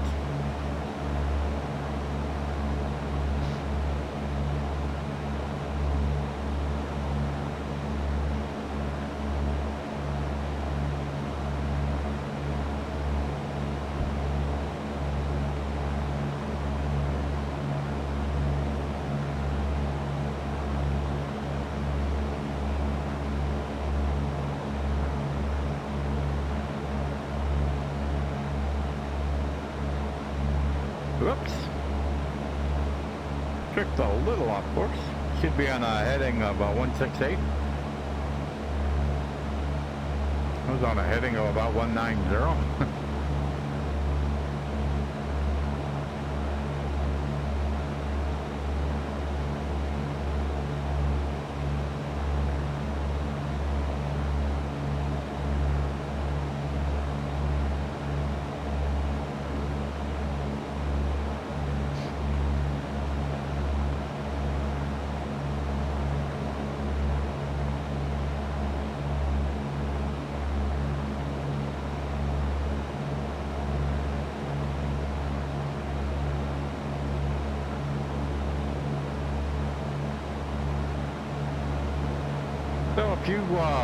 if you enjoy this kind of content, please click on the follow button, and that way you get notified when I start streaming. So I generally start around 11 o'clock. I was a little bit late getting going today, but I normally try to start around 11.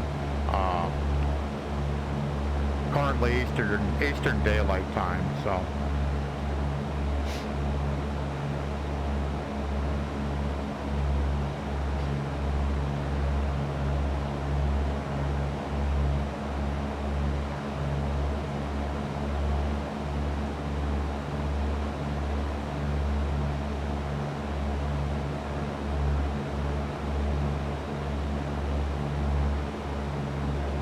So just about 10 miles out, I'll make a call for the for tower.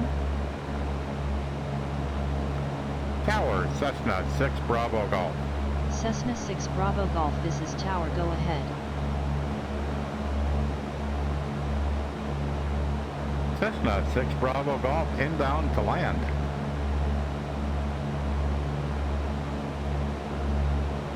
Tower, Cessna 6 Bravo Golf, inbound to land. Cessna 6 Bravo Golf, good afternoon. Squawk 1200, enter pattern on a left downwind for runway 27. Call downwind. Okay. Got clearance to land. I got the runway 27 setting the heading indicator, so it kind of helps me, kind of keeps everything kind of straight when I get a little closer to the airport where I can actually see the runway. So right now it's a little over 8 miles out, so it's with this much haze, it's pretty hard to see that runway from this distance. So, and I'm right at pattern altitude, actually a little bit below, but it'll be okay. Still descending a little bit. Need to pull it back a little bit. Get the nose up a little bit to slow the airplane down.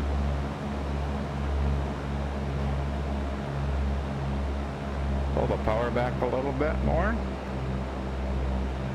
Trim it more. I don't want to descend, so I'm going to trade airspeed for altitude.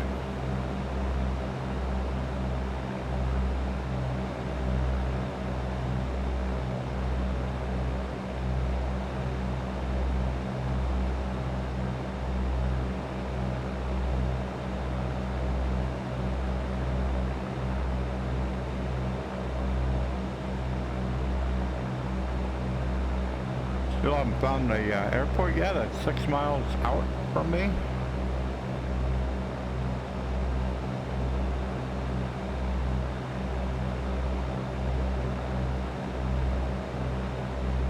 So I'm trying to get it trimmed right now for about, at 2,000 RPM, about 80, 85 knots. And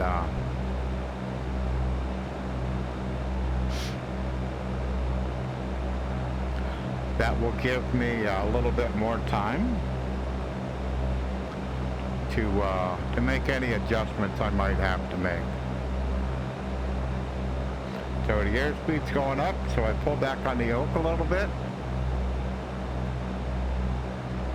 and adjust the trim wheel.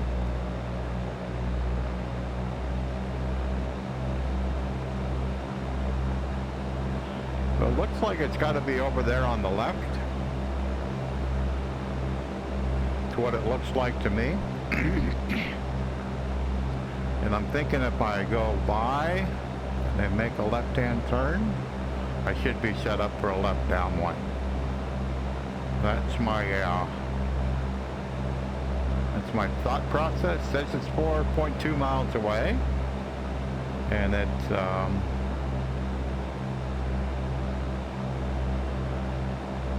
a little bit to my left. I'm kind of zoomed in quite a bit here on my GPS, so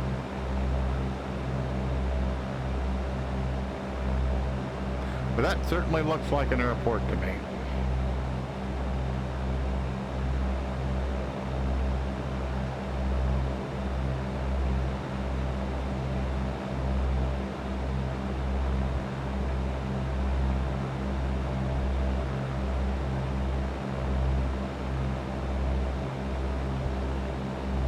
Or not. Maybe not.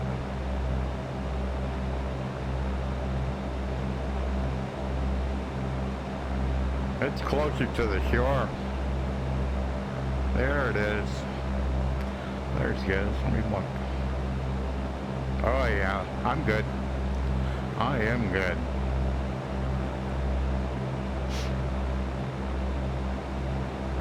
Yeah, switch right along the shoreline. I thought I remembered that.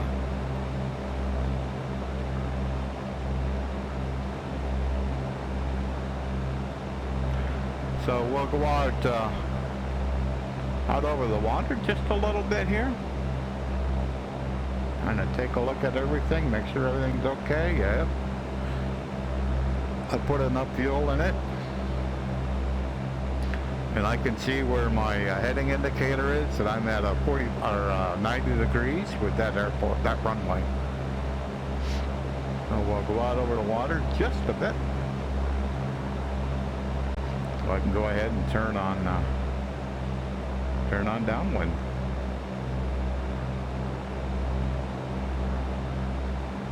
So I'm about 200 feet too high right now, but that's okay.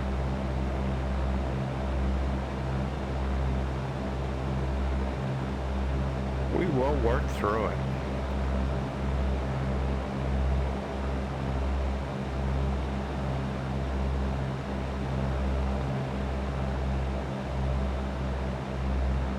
So, turning on downwind, runway 27.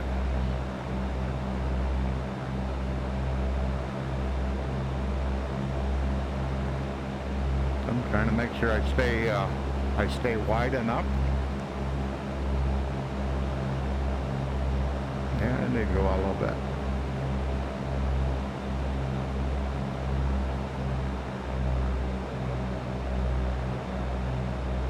Cessna 6 Bravo Golf, downwind runway 27. Cessna 6 Bravo Golf, call turning final for runway 27.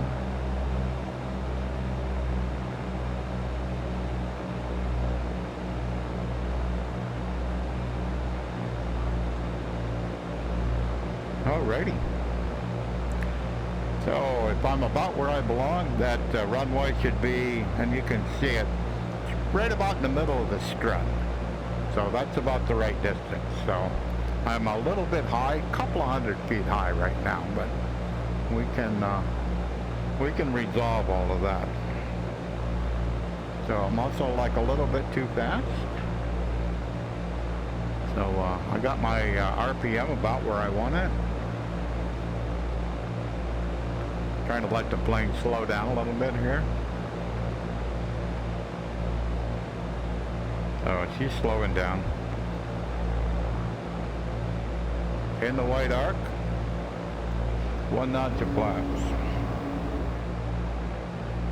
1800 RPM.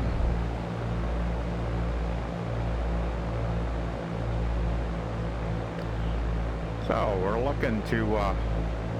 looking for that runway to be at a 45-degree angle. I'm a little bit too wide. That's okay. Not that bad. We're turned on base. We're fine.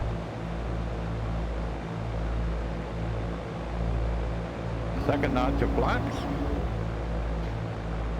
Making sure you don't turn too steep here. Now I'm whoops. That wasn't good. I was turning too far.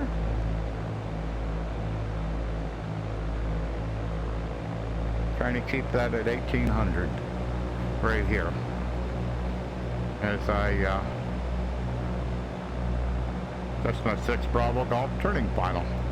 Cessna 6 Bravo Golf winds are 291 at 9 knots, cleared to land runway 27. Alrighty.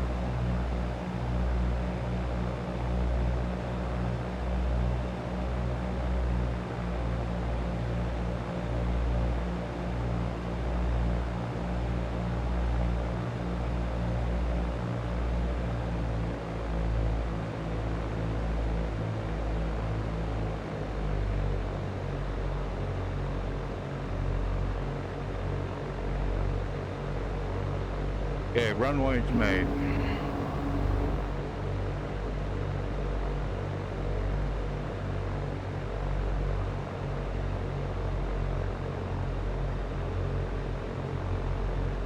Hey, she said runway 27, that's runway 27.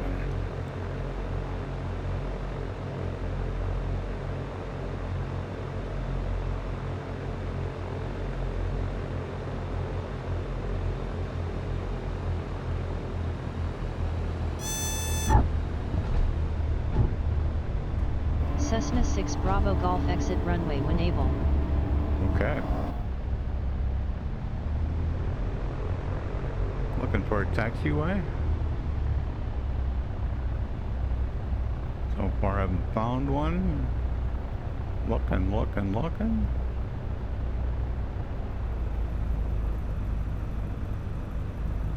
I think there's one coming up.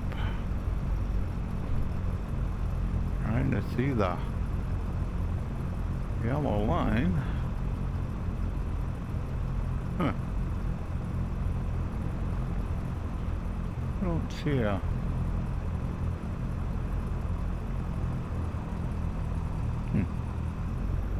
Didn't see a... Certainly didn't see a yellow line there. Let me taxi down a little bit further. There's some buildings over here, so it may be... there wasn't a taxi line that went off from here, but there was to come this way. That's kind of funny. Oh well. So there should be I should see us one going to the right here pretty quick. There we go. Okay.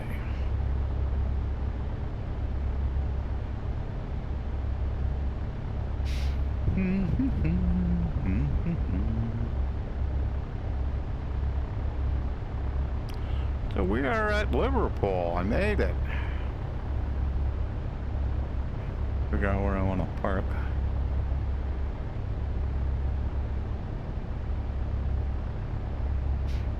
Okay, I told Shortline stop here. Cessna 6 Bravo Golf clear of the active.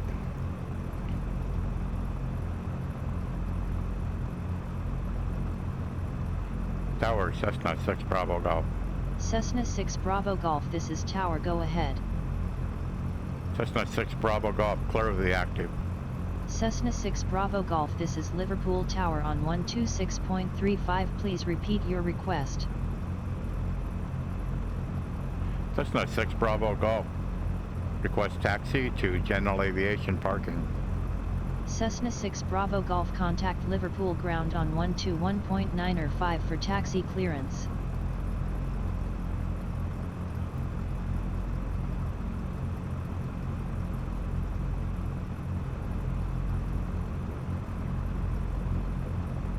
Secom 1, 121.955.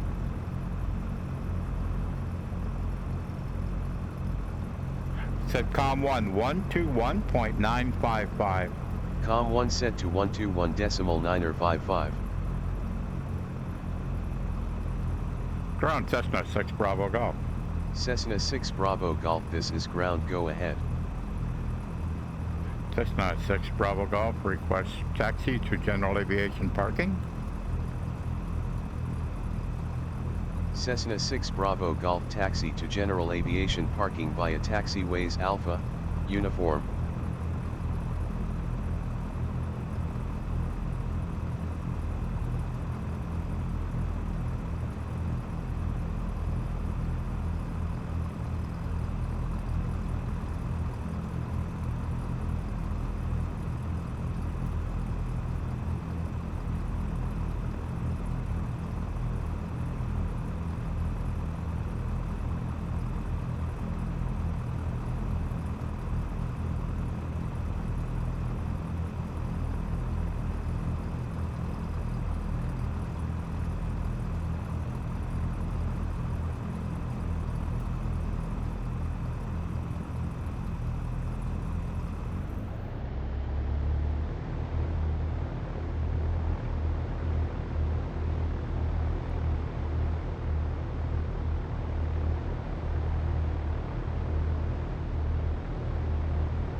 find a taxiway line.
Up a uniform, went too far.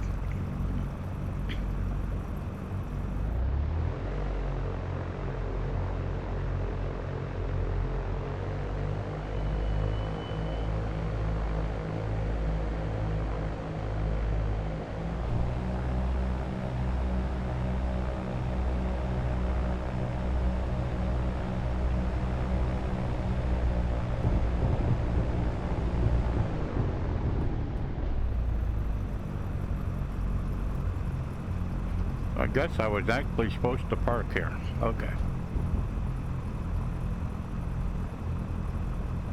Cool.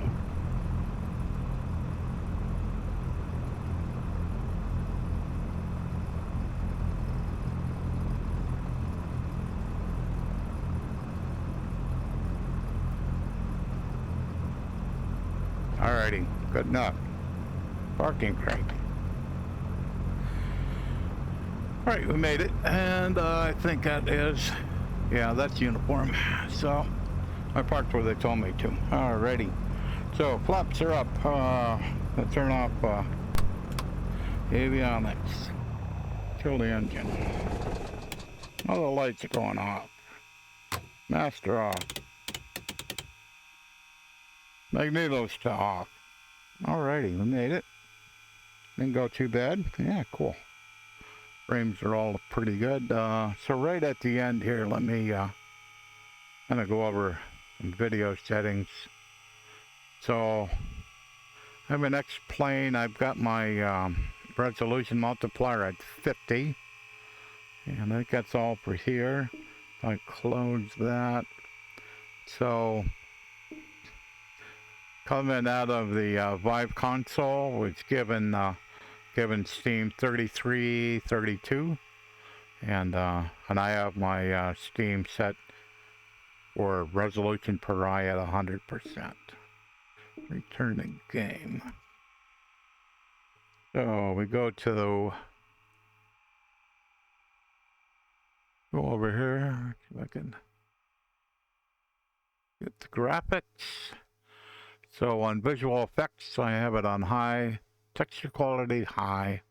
Anti-aliasing, maybe I can pick that up one. Isotropic 4x.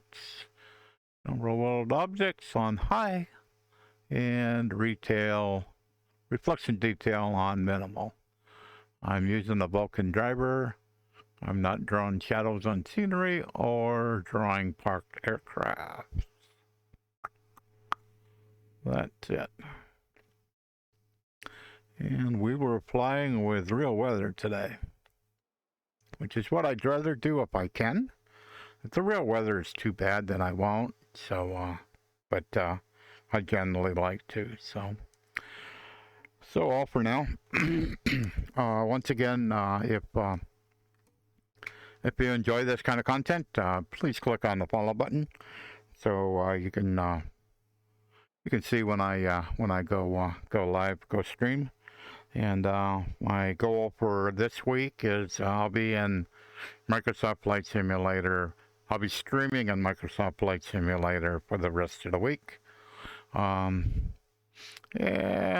hopefully, I think it's on Saturday that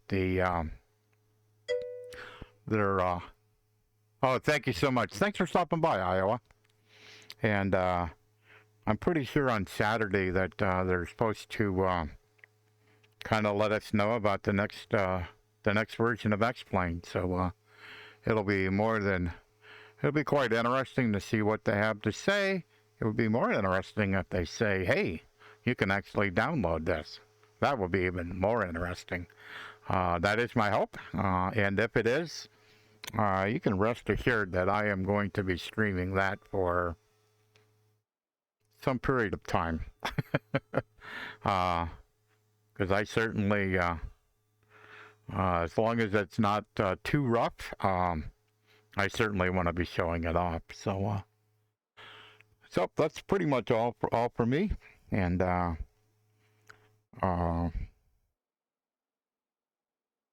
a great day. Goodbye.